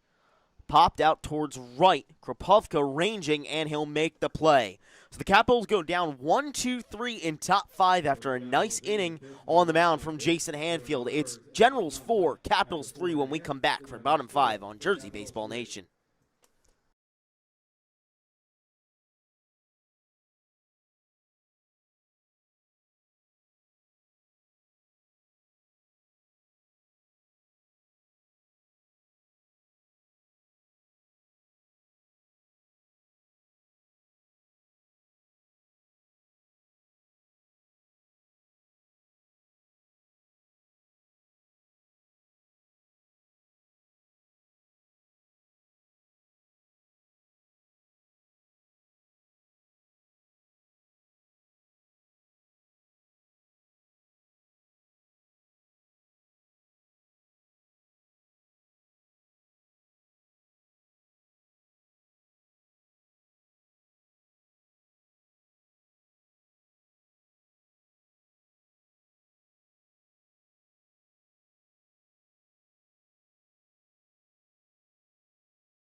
Bottom 5 here from Moody Park. It's the Generals 4 and the Capitals 3. Both teams from Trenton. TJ Francis. Both teams in the Liberty Division of the ECCBL. Looking for their first win of the season. Were swept in each's respective doubleheader on Saturday. The Generals against the Mammoths. the Capitals against the New Brunswick Matrix, who advanced to 3-0 tonight with a win. As the first pitch from Dylan Gainey to TJ Francis, grounded out to second at Lingerfield and fired over to first. For the first out of the inning, it's Francis, Destrabats, and Howland 3-4-5 in the lineup for the Gens to the plate. Let's take a look at the out-of-town scoreboard in the ECCBL. Second day of play of the regular season. Pocono Timber Rattlers take down Southside 13-5 in the Keystone Division. Still in Keystone Division action, Electric City Express take it down 8-7 over the Scranton Wilkes-Barre Miners. Now over to the Liberty Division. South Jersey Kings take down their third straight matchup over the Bayshore Dirty Birds. 2-1 on the season now. 11-3 they win that one. As that one grounded back to the pitcher by Destrabats and flipped over to first for the second out of the inning. And then rounding out our finals tonight, New Brunswick Matrix, a battle of 2-0s between the Matrix and the Mammoths, and New Brunswick takes it down in their first 3 games in the ECCBL. Win, 3-0 over the Mammoths, shutting down the defending ECCBL South champions of last year. Those Matrix, that's a really good team. That is a well-built, well-rounded, strong roster that we got to see this past weekend. It's going to be a team to keep an eye on and handing the defending champs their first loss of the season. Matrix not just leading the Liberty Division now, leading all of the ECCBL. So far on the season, 3 wins, 18 runs scored, only allowing 6 runs over their 3 games as that one is fouled out of play. Head coach of the Matrix, Glenn Fredericks, got to be happy with their result tonight. And then currently in action, the Quakertown Blazers up 8-4 over the Central Penn Batmen. And the Generals up 4-3 right here on Jersey Baseball Nation. Thanks so much for tuning in. As the 1-2 down low and in the dirt. 2 gone, no runners on for the Gens. Still leading 4-3. We're able to hold the Caps scoreless in the 5th. It's been every other inning scoring a run for the Capitals. 2 in the 2nd, 1 in the 4th. And here for the Gens, as that one is fouled back, trying to extend on the lead.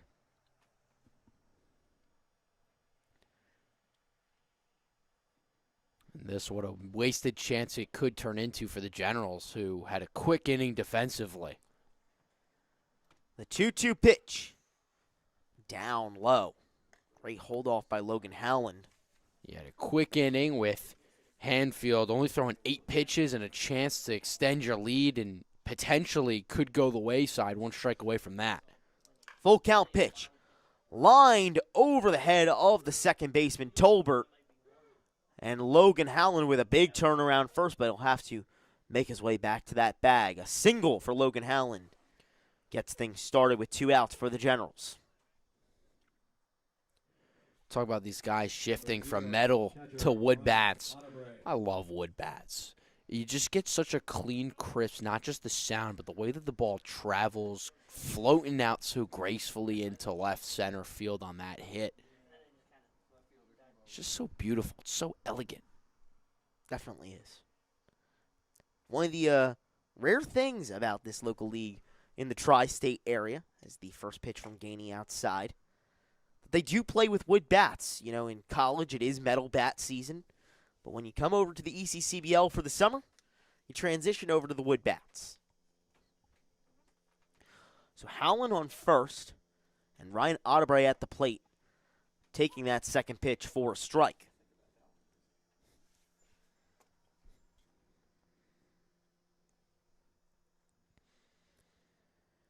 Audebray so far tonight with a pair of flyouts to center and right. Gainey checking on the runner at first and firing the 1-1 up high.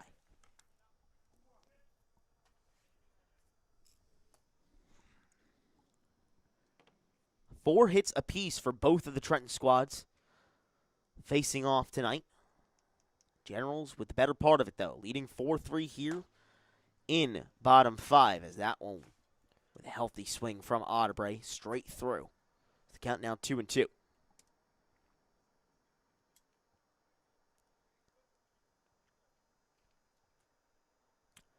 Gainey comes set, likes the pitch that Schulberg calls. Checks on first, rocks the leg, Kicks and fires. Umpire calls time as Gainey was just about to deliver the pitch.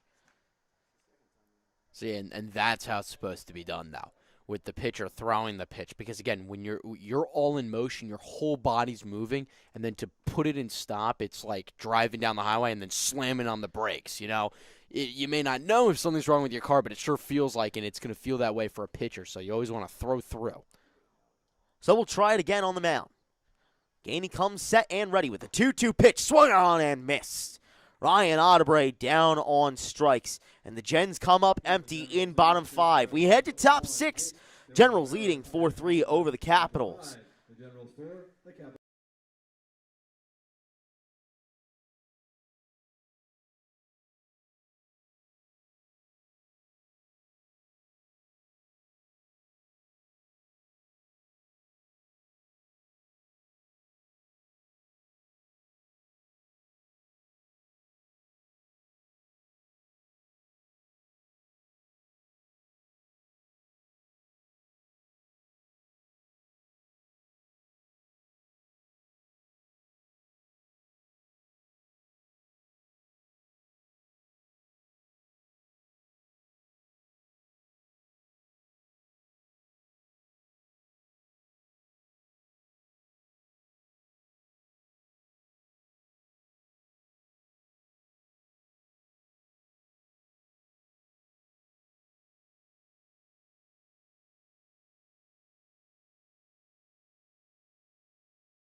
Back to action in the ECCBL 2026 regular season underway. Third game of the season taking place tonight here at Moody Park.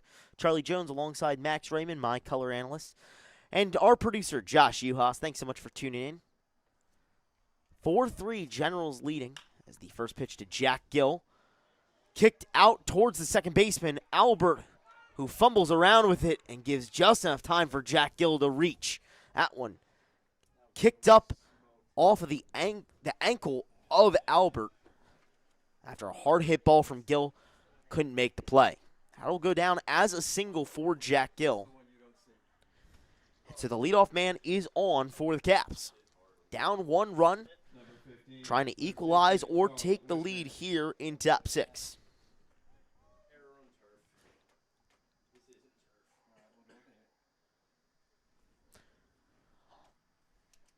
So up steps the lefty, Carl Wisman, the first baseman tonight for the Capitals, as he takes the first pitch for a ball.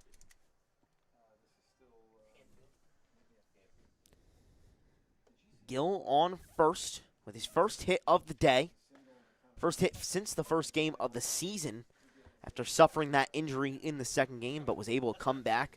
And head coach Pete Muller said, I'm really happy how gritty this kid is. He, right after dislocating his finger the next day, was out there. Went to the batting cages for an hour and a half and sorted that injury out, and now back into the lineup like nothing happened here in the third game of the season. Smoked that ball like nothing happened. I mean, maybe missing a finger a little bit off that bat, but it doesn't look like he's missing much of the pop and the speed and the pep in his step. 1-2 down low to Carl Wisman. Wisman a K in his first at-bat and a fly out in his second. 0 for 2 on the day. So count even at 2 with Gill on first, no outs in a 4-3 ball game. Pitch from Hanfield, breaking ball just misses.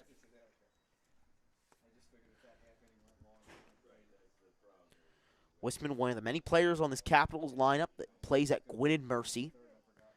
In 2026, through 13 at-bats, a 154 average, 5 strikeouts, 3 RBI. So far in the ECCBL, 0 for 3. Runner in motion is Gill on his way to second. The throw is on target and in there in time. So the runner at the plate is out, and Gill is out at second. 2 gone for the Caps, and a great throw from Ryan Audebray at the plate. 26, the EH, Chris Semin. Good old strike him out, throw him out. How you do, Audebray? First caught stealing of the season. It is a beautiful throw, right on the money. Great pop time from the high school catcher to throw out the speedy Jack Gill at second. So things change just that quickly. Jason Hanfield now in a position to get out of the inning after letting the leadoff man on, as that one skips through the legs of Jason Hanfield. Chris Salmon to the plate, the extra hitter today for the Capitals. Hanfield already in his 4th inning of work. And entering a groove, 8-pitch inning last time out. He's got 9 right now, but with 2 outs. So starting to settle in and really kind of crank out quality innings. He had 11 pitches his first inning, 25 the second, kind of got worked a little bit, but then came right back in his 3rd inning of work with 8. He's at 10 now, but again, he's just moving with emphasis and with a purpose. 2-1 pitch outside. And after only facing 1 batter in his first appearance of the season, now in his 2nd with a lot more longevity. Showing that ability to have stamina and continue to work. The 3-1 pitch upstairs. So Chris Salmon is aboard with a 2-out walk. And I'll bring up Alex Wilson, who's crossed the plate both times he's come up, respectively in the 2nd and the 4th. Salmon's just got a great eye and control of the strike zone. It's his 4th walk on the season already. Real patient hitter, not trying to do too much at the plate, but just do his job. And that's a guy that if you're Pete Mueller, you'd love to have at the plate, showcasing him that patience. He mentioned, I want better pitch selection from my guys. I thought that was one of our bigger pitfalls in the opening doubleheader against the Matrix. Here, in this 3rd game of the season, a lot better on choosing their pitches, taking walks when they can, and striking on some solid pitches. 2nd pitch to Alex Wilson, down low for a ball, so the count even at 1. Wilson, 1-1 on the day, had a walk in the 2nd, and then a single in the 4th where he reached 3rd on an error from the center fielder TJ Francis and came home. That one just a bit high, so the count now 2-1. Salmon on first. Capitals down 4-3, 2 gone here in top 6 at Moody Park in Ewing. Hanfield firing out past the reach of Audebray. And it'll mean that Salmon will be able to reach second. That wild pitch getting past Audebray. So a runner in scoring position for the Capitals. A chance to tie things up with a base hit now. Hanfield trying to do a little too much on that one. It looked like he overthrew. I knew that one was errant coming out of his hand. He just got it out of himself and needs to just settle down and settle back in. He's got 2 outs, and so the emphasis is on the batter here, just simply making a good pitch. 3-1 to Wilson. Healthy swing through. So the count now running full. The runner on second and 2 outs. Jason Hanfield trying to get through and get out of the jam. Checks on Salmon at second. From the stretch, kicks and fires. The payoff pitch lined out towards left field. Salmon on his way around third. The throw cut off, fired to home. In there, in time! Beautiful throw from Chase Garrow to cut down the runner Salmon at home. So the Capitals cannot tie things up. It's 4-3 Generals leading the Battle of Trenton here from Moody Park in Ewing. When we come back, bottom 6 on Jersey Baseball Nation.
Generals shortstop.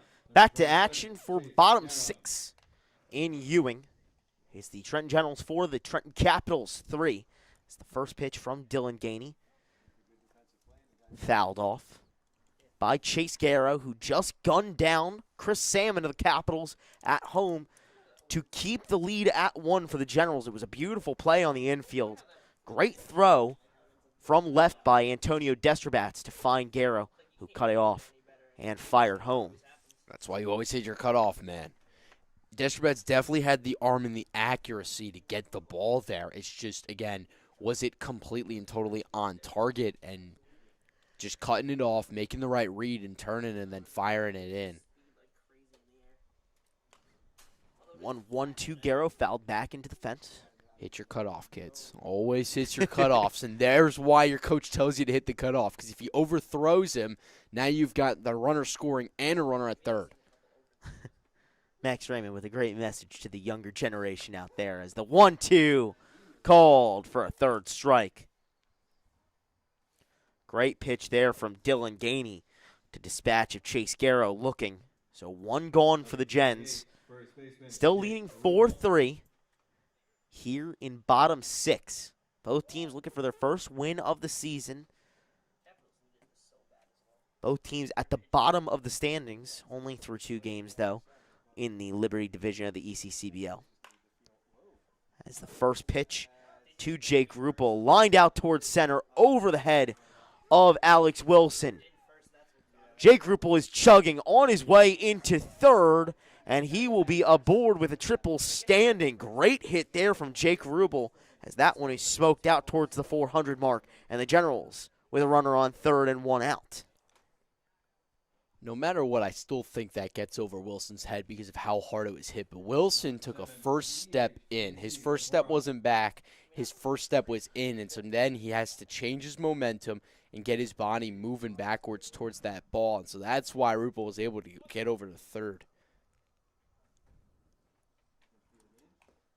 First pitch fouled off by J.C. LaQuara, the 9-hitter in the lineup today for the Gens. Great hit there from Jake Ruppel, putting together some strong at-bats today. Had a walk in his first plate appearance, then struck out looking. However, now the triple gives the Gens a chance to extend their lead, as that one down low and outside. Now, if you're LaQuara, you've got to have situational awareness. You see infield in, so really all you're looking is to drive something. Naturally, you want to drive something with less than 2 outs and a runner on third, but also if you get a little pitch that you could bloop into the outfield, it's got a good chance of dropping in. That one fouled off again, so the count now 1-2. But you want to kind of get it to the right side or just simply the outfield. A ball to the outfield with the infield in should drive in a run. And that's all you're looking to do. A great chance for the white, black, and orange Trenton squad rather than the navy blue, red, and white Trenton squad on the field tonight to extend their lead. 4-3 Generals over the Capitals so far. Still with a whole lot of baseball left to play, though. Ruppel on third. And Gainey fires the 2-2. Popped up down the first baseline, out towards right field, and over the fence in foul territory to the right. Kowal lost sight of that one, but Schulberg calling out, saying it's out, letting his teammate know that that ball is not in play and he doesn't have to worry about it. So we'll try it again. LaQuara at the plate, Gainey on the mound. With a deep breath, kicks and fires the 2-2. Down low and outside. Great take there from J.C. LaQuara. That one was pretty close. Count now full with payoff pitch on the way.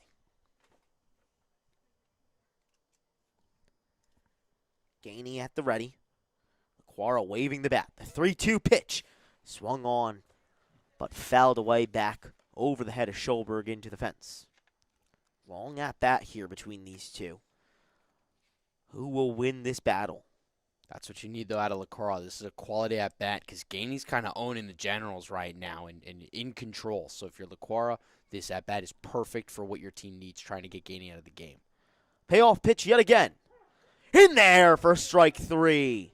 Great pitch from Dylan Gainey to send J.C. LaQuara packing. 2 Ks looking so far here in this home half of the 6th. And a chance to not allow another runner to cross the plate. I've been preaching that curveball of Gainey, but that's why right there froze another guy looking. First pitch to Kurt Kropufka, down low. Kropufka at the bottom of the lineup today for Brayden Meskill. Gainey rocks the leg, comes set and fires the 1-0 outside. Gainey has gone a long time after both teams went to the bullpen in the 3rd.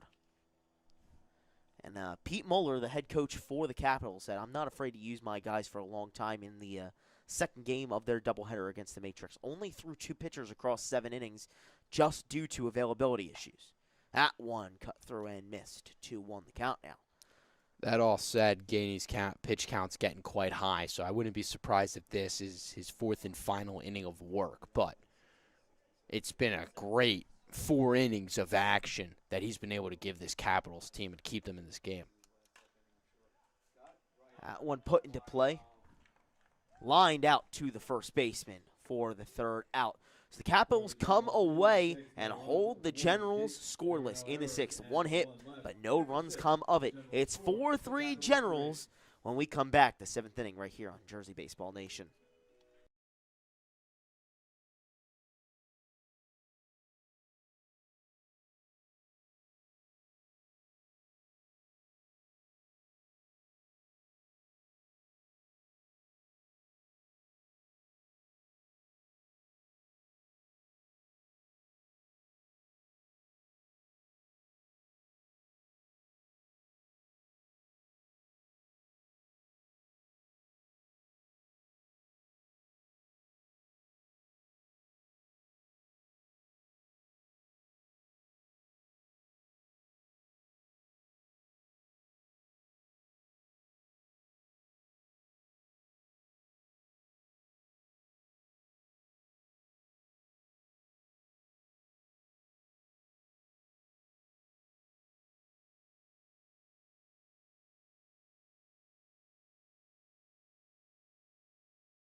Top 7 from Moody Park. It's the Trenton Generals 4, the Trenton Capitals 3. And back to hit and go the Capitals. As that one up over the head of Joey Andrees as he ducks out of the way of it. You dangerous Maverick buzzing the tower there.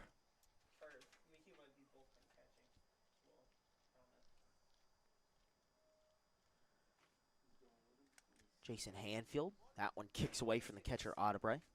Down low for the second ball of the inning.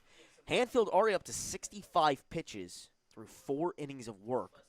So the Generals starting to get some other arms warm. It's the first 9-inning game of the season for both teams. Excuse me. That's the 2-0 from Hanfield in there for a strike. Andrees, Schulberg on deck, and then Kowal in the hole for the Capitals.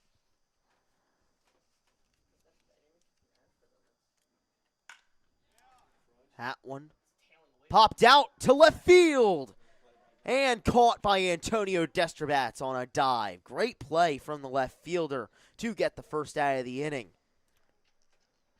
I genuinely think that Andrews might be the most unlucky hitter that I've seen in some time. That is the second, that arguably up there for best play of the day and going to be on the list for potential best play of the season. Diving catch on a ball, tailing away from you, and then running he had in his first at-bat, with Koprovka running 60, 70 yards to dive and make a play. Just so incredibly unfortunate, but that's just, the game of baseball. Sometimes you got a little luck on your side, and sometimes the defense are just making ESPN top 10 SportsCenter highlight reel plays, which we've seen 2 already from both corners of the field for the Generals. In the words of the legend Frank Sinatra, that's life. Generals leading 4-3, 1 gone. And Cole Schulberg, the catcher for the Caps, at the plate. Head in a 2-0 count.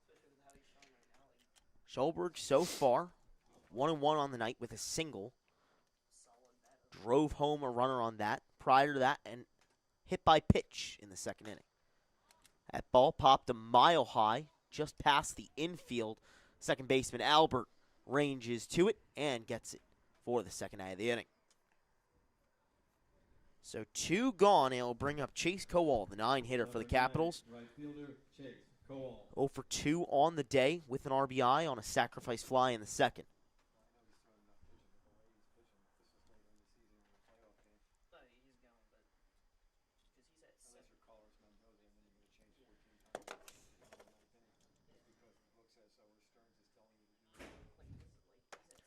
So Jason Hanfield trying to get through his 5th inning of work.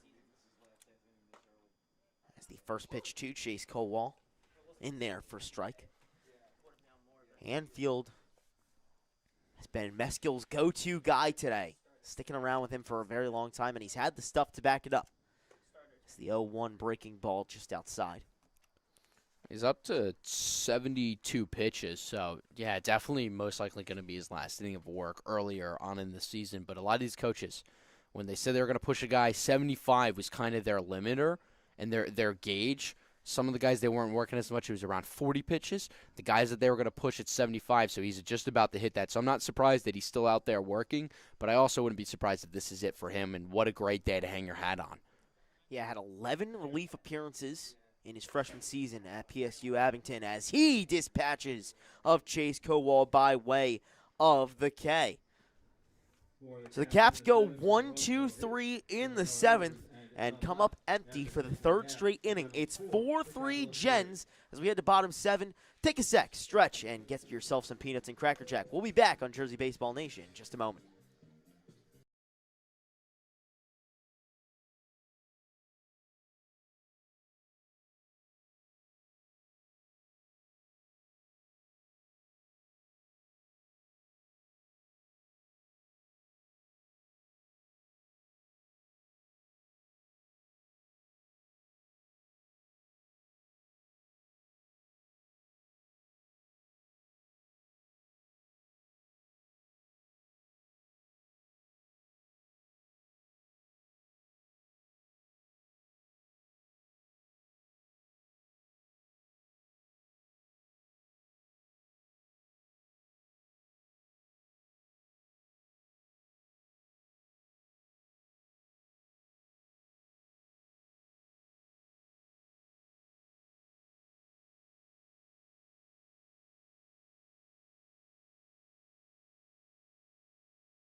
Generals, second baseman. Back to ECCBL action in Ewing. Hope you had a good 7th inning stretch. Charlie Jones alongside Max Raymond and Josh Yuhas, bringing you some live coverage of the ECCBL tonight.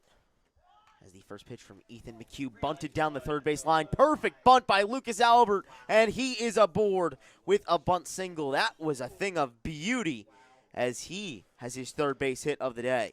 Have a day, Lucas Albert. You couldn't have placed a bunt any better than that. And so with Ethan McHugh on the mound, Dylan Gainey's day is done. 4 innings, 3 hits, 3 walks, 6 Ks, only 1 earned run, no hit batters. I'd say that's a pretty solid day. Yeah, if for you your would say first so. appearance of the year, I'm sure head coach of the Trenton Capitals, skipper Pete Mueller, will be very happy with that. Albert in motion on his first pitch of the at-bat to Chris Galasso, and he makes his way to second with a stolen base. Speedy Albert doing a great job today on the base paths. So now McHugh on the mound, 3 innings of work. He gave up 2 earned run, 5 runs, but 2 earned. He hit 1 batter, walked a guy, struck out 3. Albert in motion again and safe at third, so back-to-back pitches, back-to-back stolen bases. Lucas Albert having a day. So no outs, no one else on, but Albert already on third, just 3 pitches into the inning. Looking to stretch out their leader, the Generals, and this is the guy to use to do it. This is small ball. This is small ball at its finest. This is how you manufacture runs, and sometimes this is what you have to do, especially when you're kind of getting worked. You see 2 zeros back-to-back innings up on that scoreboard, and 4 in total today for the Generals, 2 innings where they scored runs. So try to manufacture something and stretch out their lead, and this is how you do it. A bunt, and then a stolen bag, 2-2 pitch from Ethan McHugh, fouled off by Chris Galasso. This is total baseball at its finest right now. Galasso 0-1 with 2 walks, a stolen base, and caught stealing as well.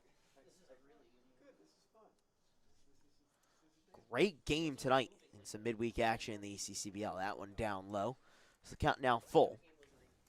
And Galasso doing a good job taking those pitches, allowing Albert to snag the bags, and now working the count back into his favor, battling, and now putting himself in a position where he can execute and drive in the run.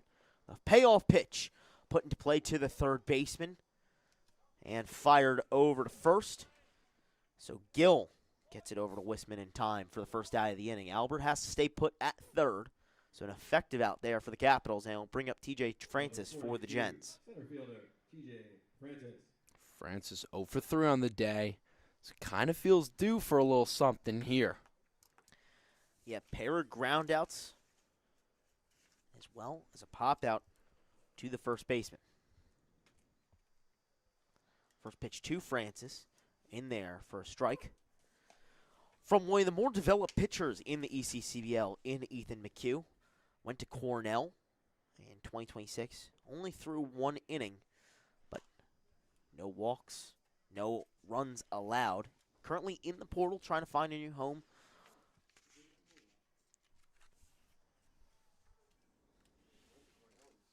Has graduated and is trying to find a new opportunity to keep his collegiate baseball career going. 0-2 to Francis. Grounded up the middle.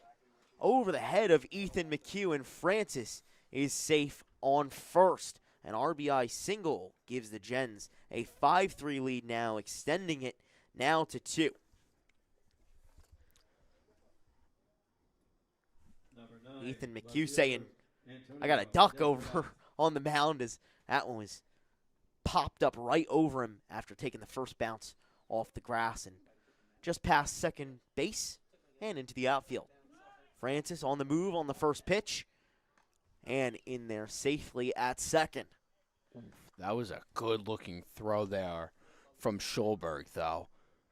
Just a little bit quicker on the pop, and he's got Francis. Francis has incredible speed, and I think almost any other runner there, and that throw would have gunned him down. That was a really good-looking throw there from Schulberg. Yeah, Cole Schulberg, the catcher for the Cavs, has had some solid pop times today, really getting up quick with the ball as the Generals try and stay aggressive on the base paths. You know, they've had some lopsided scores to start off the season, so what better way to get yourself on the scoreboard, than by putting runners in motion. As the 0-2 down low to Antonio Destrabats, the left fielder. Destrabats a walk, and then a 1-3 put out. Looking to get a first hit of the day. Francis bouncing around at second, and the 1-2 popped up just past the infield. Lingerfield ranging for it and cannot make the catch.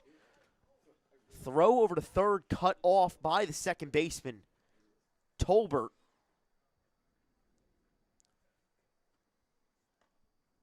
And So Francis moves on to third, and that one just drops for a single for Antonio Destrobats. Lingerfield, the second baseman today, was ranging for it, but it was just past his outstretched arms. Yeah, he took a weird route to it, trying to catch it over his shoulder rather than flipping his hips and trying to just catch it straight up like a pop-up.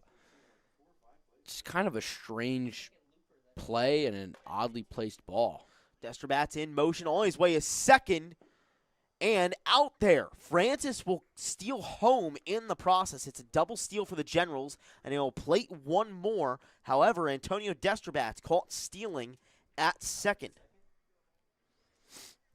That's the decision you have to make, but when you've got a guy like Schulberg who can throw out a runner, why not throw down, get an out? It does give up a run, but at least now you've got 2 outs in the inning versus you let him steal, and now it's second and third and 1 out, and they've got a chance to really put on more. The 1-0 popped up and just foul over the fence here at Moody Park. Now 1-1. Schulberg wanted that ball. He was flying over there, but Carl Kester also taking off with some speed. The home plate umpire running over there to make sure that Schulberg was able to catch it before it hit the fence. The two of them, lightning quick reflexes to get over there, but it just flew over the fence, and so neither could get an opportunity to do something on that ball, but they were both moving fast. Not just extraordinary players in the ECCBL, extraordinary umpires as well. It's the 2-1 in there for a strike to Logan Howland. Howland 1 for 2 today with a single and a hit by pitch, as well as a strikeout swinging. The 2-2 in there for strike 3 looking. So Howland down on strikes. However, the Generals plate 2 here in bottom 7 and widen the gap to 3. It's 6-3 Trenton Generals over the Trenton Capitals when we come back.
Back here for top 8 between the Generals and the Capitals.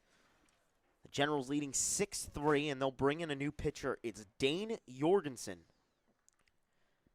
In his freshman year at Stockton University, 10 games, 11 and 2/3 innings pitched, allowed 16 hits to the tune of a 12.34 ERA, 16 walks, and 8 strikeouts.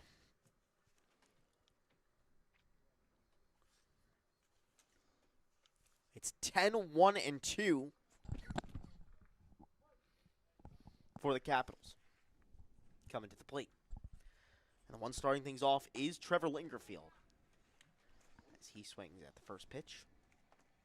And for Hanfield, his final line, 5 innings of work, 3 hits, 2 walks, 5 strikeouts, 1 unearned run. And so what a day's work it has been for Hanfield. Again, got to kind of face one guy last time out this past weekend, but now getting a full workforce of work, full load of work, and he really did his job. That one grounded up the middle and fired over to first, but not in time. Ended up holding on to the ball was Chase Garrow, kind of kicked around a little bit on the infield. So the leadoff man is on for the Capitals. Number 5, shortstop, Ethan Tolbert.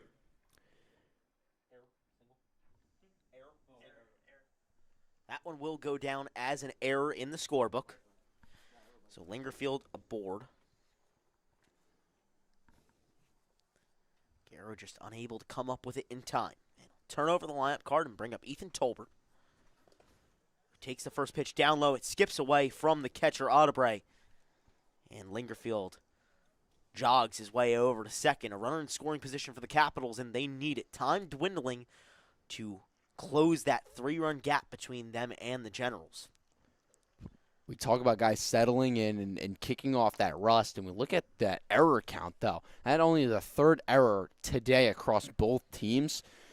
That is much improved, especially for the Capitals, who had 9 errors as a team in their first 2 games. So both these teams playing a lot cleaner baseball than they had in their first 2 games of the season. Definitely got to be an emphasis on both sides, and both of them are probably going to come away pretty happy with that aspect of the game. 2-0 to Tolbert.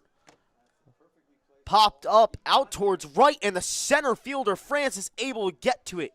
Throws back to second. Man, TJ Francis, what a play. Ranging out towards right center and sliding his way to the first out of the inning. I think it's safe to say that at this point, I know it's early, but this might be the flashiest outfield defense in the league. All 3 guys have made incredible highlight reel type plays already today. And it's only the 3rd game of the season, and they're already starting to build up their repertoire of highlight reels defensively. Incredible defensive play again for the Generals. You've had some seriously strong plays from that entire outfield. Destrobats in left, got to one on the dive. Francis has had a couple strong plays out in center, and Kropowka had a diving play out in right. So Brian Meskel very happy with his outfield on the defensive end tonight. 6-3 Generals leading Capitals with a base runner on second. It's Lingerfield who reached on the air to start off the inning. Jorgensen comes home with the 1-1 in there for a strike. Scoreboard's frozen.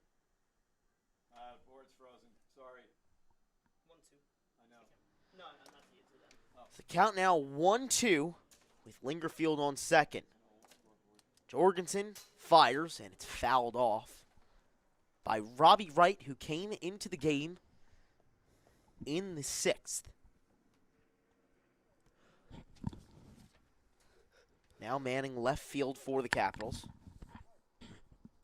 Getting his first at-bat of the day today. Count now 1-2 to Wright. Swung on and missed. It's a drop 3rd strike. Audebray will easily fire over to first for the second out of the inning.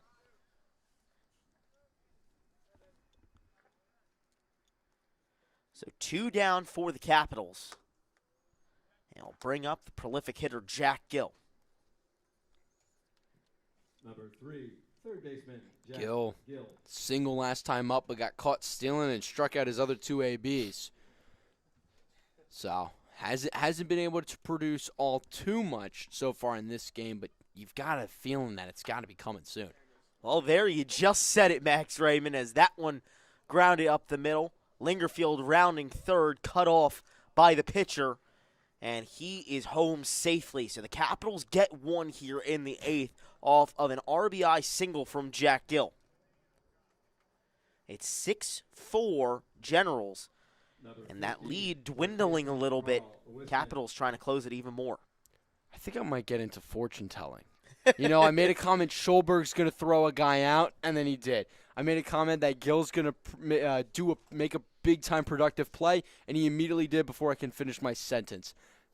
I might have a future in fortune telling. I think you do. I think you got a mental crystal ball. Is that one outside? Max, on your drive back home on that hour-and-a-half drive, I might suggest that you stop into a Wawa and get a $2 scratcher. If only. Count 1-0 to Carl Wisman, the first baseman for the Capitals, as that's blocked by the Ryan Ottebre down in the dirt. And so it goes back to situational hitting on both sides. Yet another run comes across home plate with 2 outs, 7th of the night between the 10 runs scored by both sides.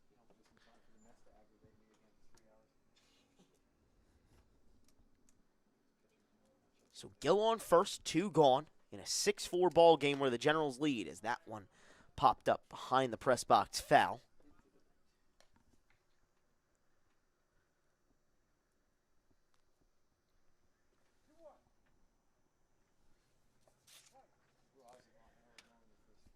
Wisman, part of one of the many players who plays at Gwynedd Mercy. 2-1, grounded up the middle to Garrow on a high hop, but he takes himself to second for the 3rd out of the inning. Well, 1 run comes across home plate on 1 hit for the Capitals. However, they still trail by 2. It's the Generals 6, the Capitals 4 when we come back, bottom 8 on Jersey Baseball Nation.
Bottom 8 here on Jersey Baseball Nation. 2026 ECCBL midweek action between the 0-2 Trenton Generals and the 0-2 Trenton Capitals. Gen's the home team looking for their first win of the season tonight. It'll be Ryan Ottebre, the catcher, Chase Garrow, and Jake Ruppel. 6, 7, and 8 in the lineup coming to the plate. Facing Ethan McHugh, who in his first inning of work and first inning in relief, struck out 2 looking and let up a triple. No runs came home, though, for the Generals. So some solid stuff so far on the mound. And for Ryan Ottebre, he'll get to do something he hasn't yet done all day this season, and that is, well, not only lead off an inning, but he won't have to worry about making the 3rd and final out of the inning. So far today, he's 0 for 3. He flew out to center, he popped out to right, and he struck out, and all 3 of those ABs were for the final out in the inning. So that's not something you see all too often, but finally, he at least won't be the last out of the inning. That one swung on and missed. 3rd K of the day. Oh, not quite yet. Oh. It's 2-2 now. The scoreboard was slightly wrong, throwing both of us off. As I thought you were right as well, but Ottebre wasn't walking away just yet, so. The old 2-2. The old scoreboard taking its time to kind of get the right numbers up there. That one now swung on and missed. So as we mentioned how Max Raymond has a crystal ball, this time we were just a little one step ahead. First out of the inning, And Otterbury down on strikes. Yeah, just the old scoreboard, genuinely old scoreboard. But I don't know if it's been sponsored, so potentially your name here could be sponsoring a new board. Don't quote me on that, but reach out to Moody Park if you want to help us out and get a nice new board out there. It's a gorgeous scoreboard, but you know, old technology can get a little slow and outdated sometimes. You heard it from everyone's favorite salesman, Max Raymond. So count now 1-1 to Chase Garrow, a pair of Ks, and a single and a stolen base tonight, as well as a run as that one high and outside.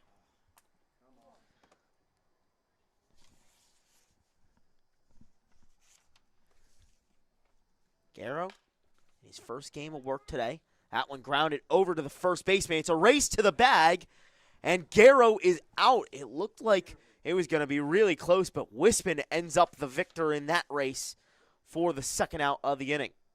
Thankfully, they did not collide. That was getting scary close, and that's where the conversation, and we see it in collegiate and D1 level, the conversation of that extra bag over at first base, kind of like what they do in softball, where they've got two bags, one more in fair territory, one a little more in foul, and the runner wants to run bag, the first baseman runs to the other one, and quite frankly, I would love to see it implemented universally, just simply because we don't have to worry about collisions like that over at first, and thankfully we didn't have one there, but it was pretty close to being a big collision. That would have been real scary.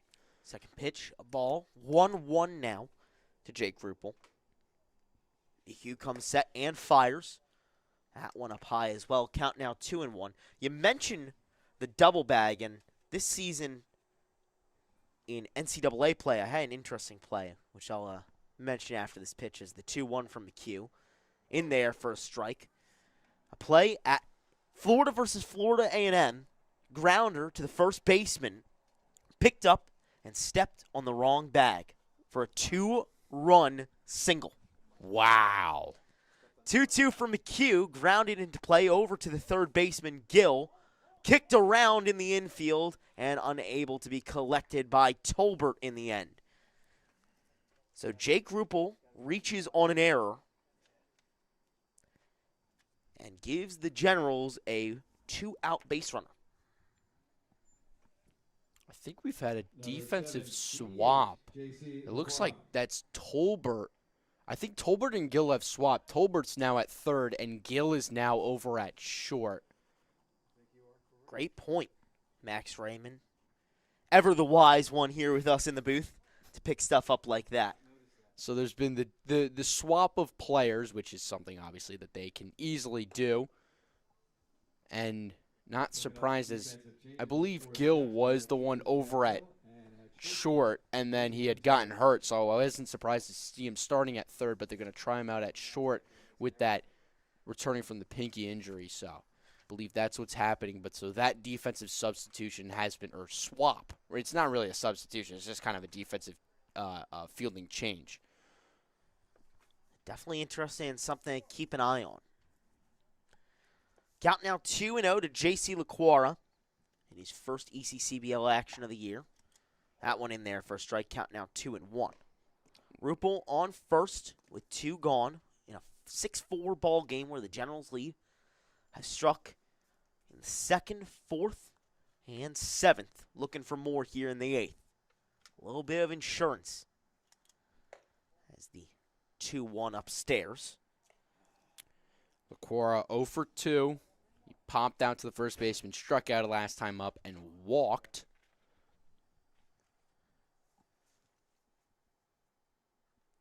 McHugh fires the 3-1 inside on LaQuara. So that is ball 4. And now the Generals with first and second with 2 outs. A whole lot of base runners with 2 outs on both sides, and a lot of production when those base runners get on.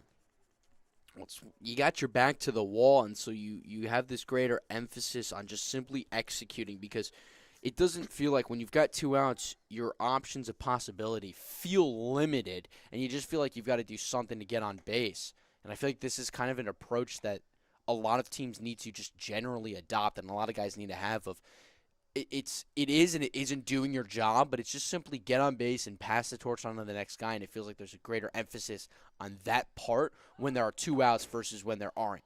Runners go. The throw goes to second. LaQuara sliding into the bag, and he is safe. Trevor Lingerfield coming over as he was shaded off to the right, had hit to slide himself down to try and tap the leg of LaQuara as he slid through the bag, but could not do so in time. So it's a double steal for the Generals, and now 2 runners into scoring position. And Schulberg, who's already thrown a guy out over at second, gets the lucky bounce off the fence on that pass ball, but was kind of annoyed, and rightfully so, that nobody covered second base. I understand that usually you want to throw at the lead runner, but as a catcher, you practice a lot more, and you definitely, I can see Schulberg's kind of perspective of being a lot more comfortable throwing down a second versus throwing down to third. Also, maybe the faster guy is stealing third versus stealing second. So I can understand the perspective of wanting to throw down there, but nobody was covering. If someone was covering, I think they might have had LaQuara, but nobody went to cover the back. So back-to-back walks issued from Ethan McHugh, and now a 2-out rally from the Generals. 3 straight base runners reach on air, and then back-to-back walks, and it'll bring up the main hitter of the night for the Gens. Lucas Albert, a triple, a double, and a single, as well as 2 stolen bases and 3 RBI. 0-1 now turns to 1-1. Nowhere to put Albert. Excuse me. I'm not going to say anything, but I know a lot of us are thinking it. A 1-1. Just inside on Albert. But he's had an incredible start to the season. This is kind of what you want to see. And head coach Braden Meskill talked to us about moving him into the 1 spot and his ability to be a threat as a hitter. And we're seeing it on full display, as I think that has worked out incredibly well for head coach Meskill. The decision to move him to the 1 spot, as Albert's been an incredible leadoff hitter for the Generals today. 2-2 from McHugh with 2 outs. Lost a handle on his bat as it's now leaning against the fence. It's so beautifully placed, though. How funny has it landed there in the fence? It went through the fence. There's a fan over there, a patron. Thankfully, it did not catch his ankles as it just slided right through the fence. McHugh stays alive, though, as the result of the pitch is a foul ball as the bat left his hands. So we'll try it again. 2's on the scoreboard. 2 balls, 2 strikes, 2 outs. The pitch from McHugh. Pop down the third base line. Tolbert ranging to it, and it's over the fence. He cannot get to it. So we'll do it all over again. 3rd straight time, 2-2. Nowhere to put Albert as the bases are juiced. It's Rupel on 3rd, LaQuara on 2nd, and Kropotko on 1st.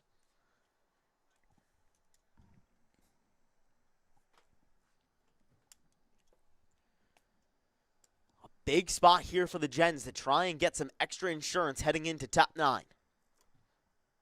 Here in the home half of the 8th, up 6-4. The 2-2 popped over towards the third baseman, Tolbert. He makes his way over to the third base bag just barely in time as J.C. LaQuara was hustling, but could not get in there safely. So the grounder goes over to the left side and ends the inning. No extra insurance for the Generals as they come up empty. 2 outs with the bases loaded. However, a chance to close out their first win of the season when we come back. It's the Generals 6, the Capitals 4 on Jersey Baseball Nation when we head to top 9.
Back here to Moody Park for top 9. Last gasp for the Trenton Capitals as they are down 6-4.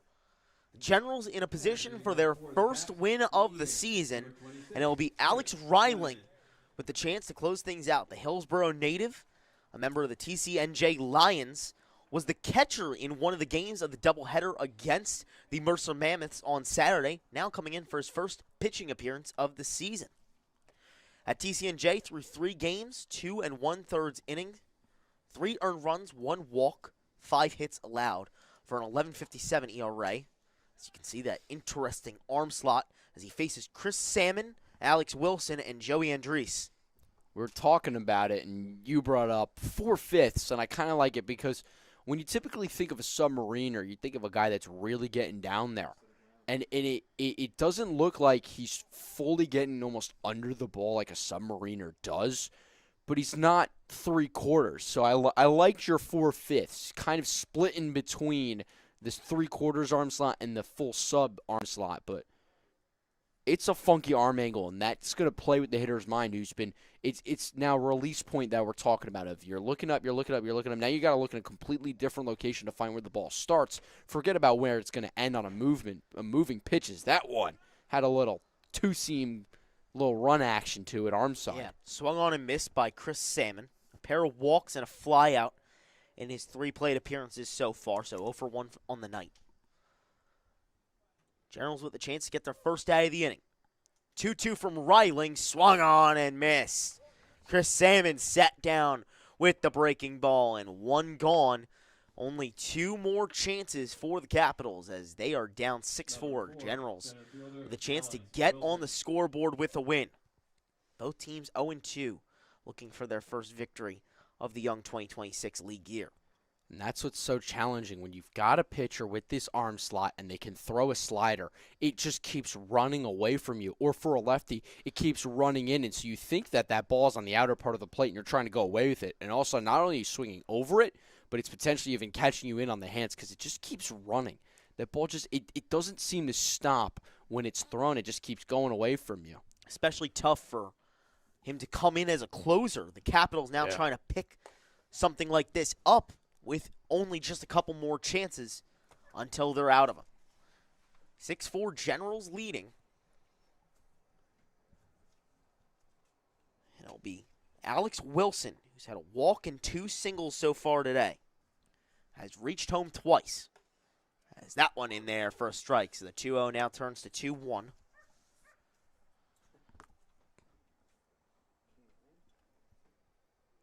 Wilson had 12 at-bats at Babson in 2026. No hits in them. That one runs way inside, almost hits him. But now in a favorable position. The count now 3-1.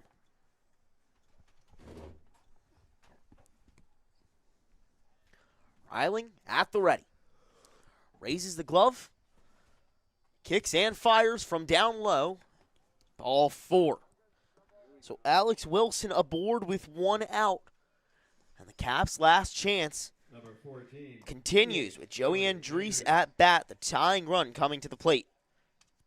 I'm going to do it again. Andres feels so incredibly due for a base knock. He's been putting the barrel to the baseball, making great contact, did it this weekend, has done it quite well today, but has gotten so unlucky. It's just, I don't think there's anyone more due for a base knock than Andres. Yeah, first at-bat of the day ended up being a fly-out to right on a diving play from Kurt Kropofka. Second one was a strikeout looking, and the third one was a fly-out to left where Antonio Destrabats robbed him of a base hit once again on the dive. 1-1 popped up. 1-0, excuse me, popped up. Now 1-1. Wilson on first. Reached in all 4 plate appearances, and now trying to come home and give the Capitals a chance to extend the game. Reiling checks on the runner, kicks and fires. The 1-1 swung on and missed. Great movement pitch. Going left to right on a righty batter. Just a perfect pitch there from Alex Reiling. That's the slider. It just, especially when you're getting it up in the zone. I've faced a side armor like that. It's a horrible feeling thinking you're about to barrel and it's running away from you. That one grounded up the right field side. Alex Wilson around second, pulling his way into third, was already in motion. So now it's runners on the corners for the Caps, and they're threatening to extend this ball game. Great base hit there from Joey Andreessen. He finally makes his way on the base pass after a couple close chances today. It'll bring up Cole Schulberg, who is 1-2 on the day with a fly out, as well as a single and a hit by pitch. How about Wilson? The athleticism, the hurdles, getting over that ball. If it hits him, he's out. Getting over it and then advancing to third. That first pitch in there, first strike. Schulberg has been responsible for the catching duties today for the Capitals. I wonder if Wilson ran track in high school. The way that he was able to just get over that ball and then continue running. I'm curious. That one with a healthy swing, straight through it and missing. Count now 0-2. Great pitch from Alex Reiling. Wouldn't be a surprise, though. A lot of athletes, they do that in their offseason, whether it's just to build up speed or just for extra cardio to stay in shape in the offseason. A lot of good athletes also did track and field, or track specifically. 0-2 to Schulberg. That one fired way outside. Trying to get him to chase, but could not do so on that pitch.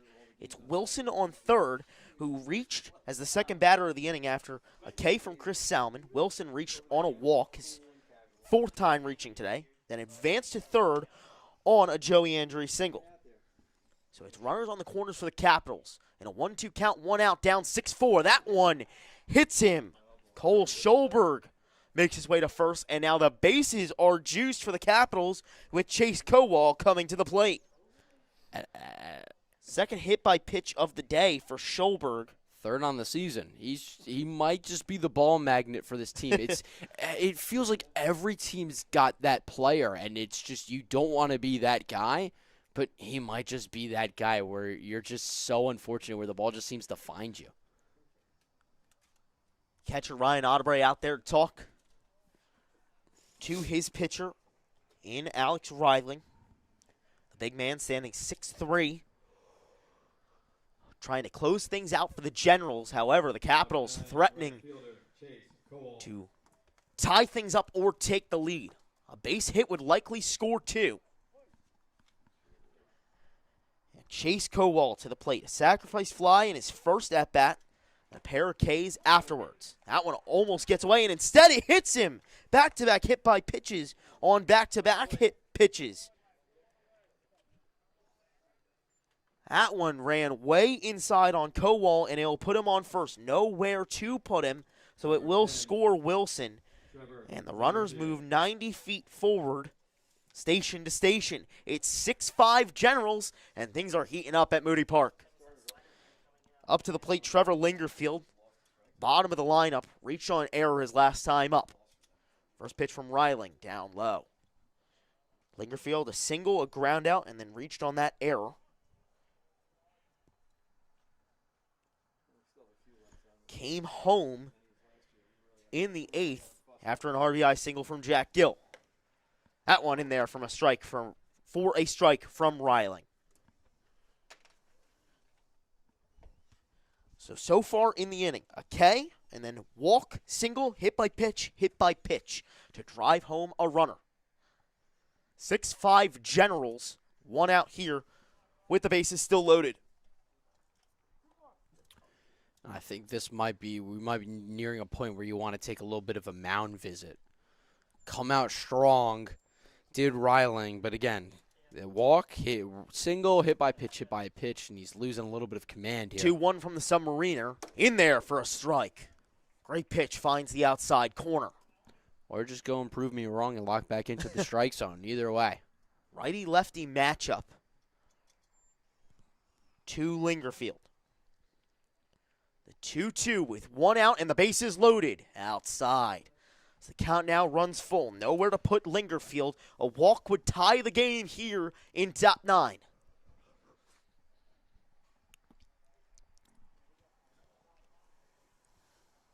Lingerfield calls time, knows how important this moment is. Trying to tie things up or give his team the lead. One gone. Bases loaded. Reiling set. The 3-2 pitch. Popped up down the first base line and caught by Jake Ruppel. All the base runners have to stay put. That one was way inside on Trevor Lingerfield, and he took the bat off the shoulders and instead pops that one up for the second out of the inning. So the Capitals down to their last chance in Ethan Tolbert. And quite frankly, this is the guy you want if you're faithful of the Capitals, is your leadoff man. First pitch from Reiling. Healthy swing fouled off him, and it's a little bit of pain after he fouled that one off the outside knee. Trying to walk it off. Really in a serious bit of pain. But it looks like he'll try and continue, and will do so.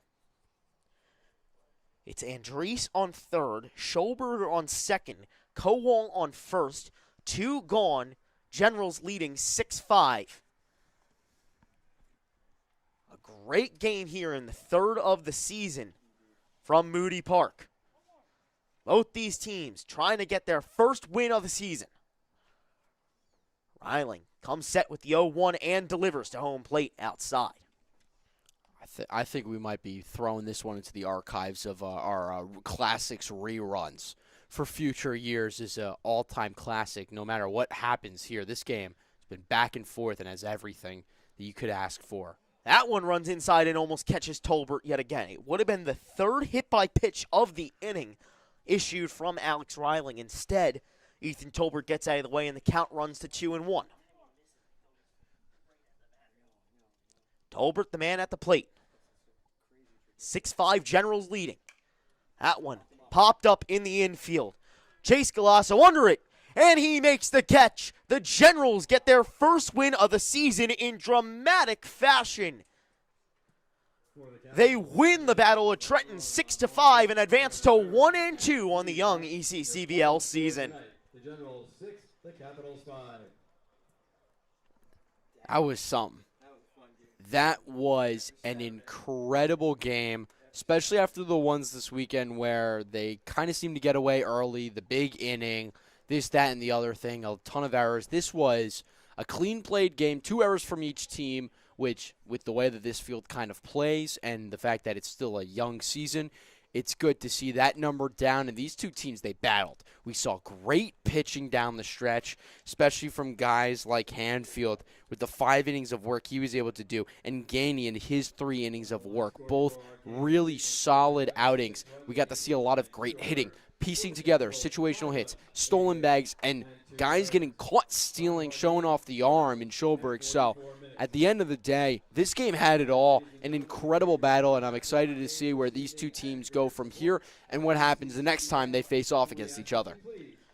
So the Generals move to 1-2 on the 2026 ECCBL season. The Capitals fall to 0-3 and remain the only 0-3 team in the Liberty Division of the ECCBL. However, on the other side for the Generals, they move to 1-2 and put themselves in to 4th place. Well, that will do it tonight on a Tuesday night from Moody Park. Generals take it down 6-5. Thanks so much for tuning in, and thanks to our producer, Josh Yuhas, and my partner, Max Raymond. For Charlie Jones saying good night on Jersey Baseball Nation. The Generals take it down and advance to 1-2 on the season, 6-5. So long, and see you next time.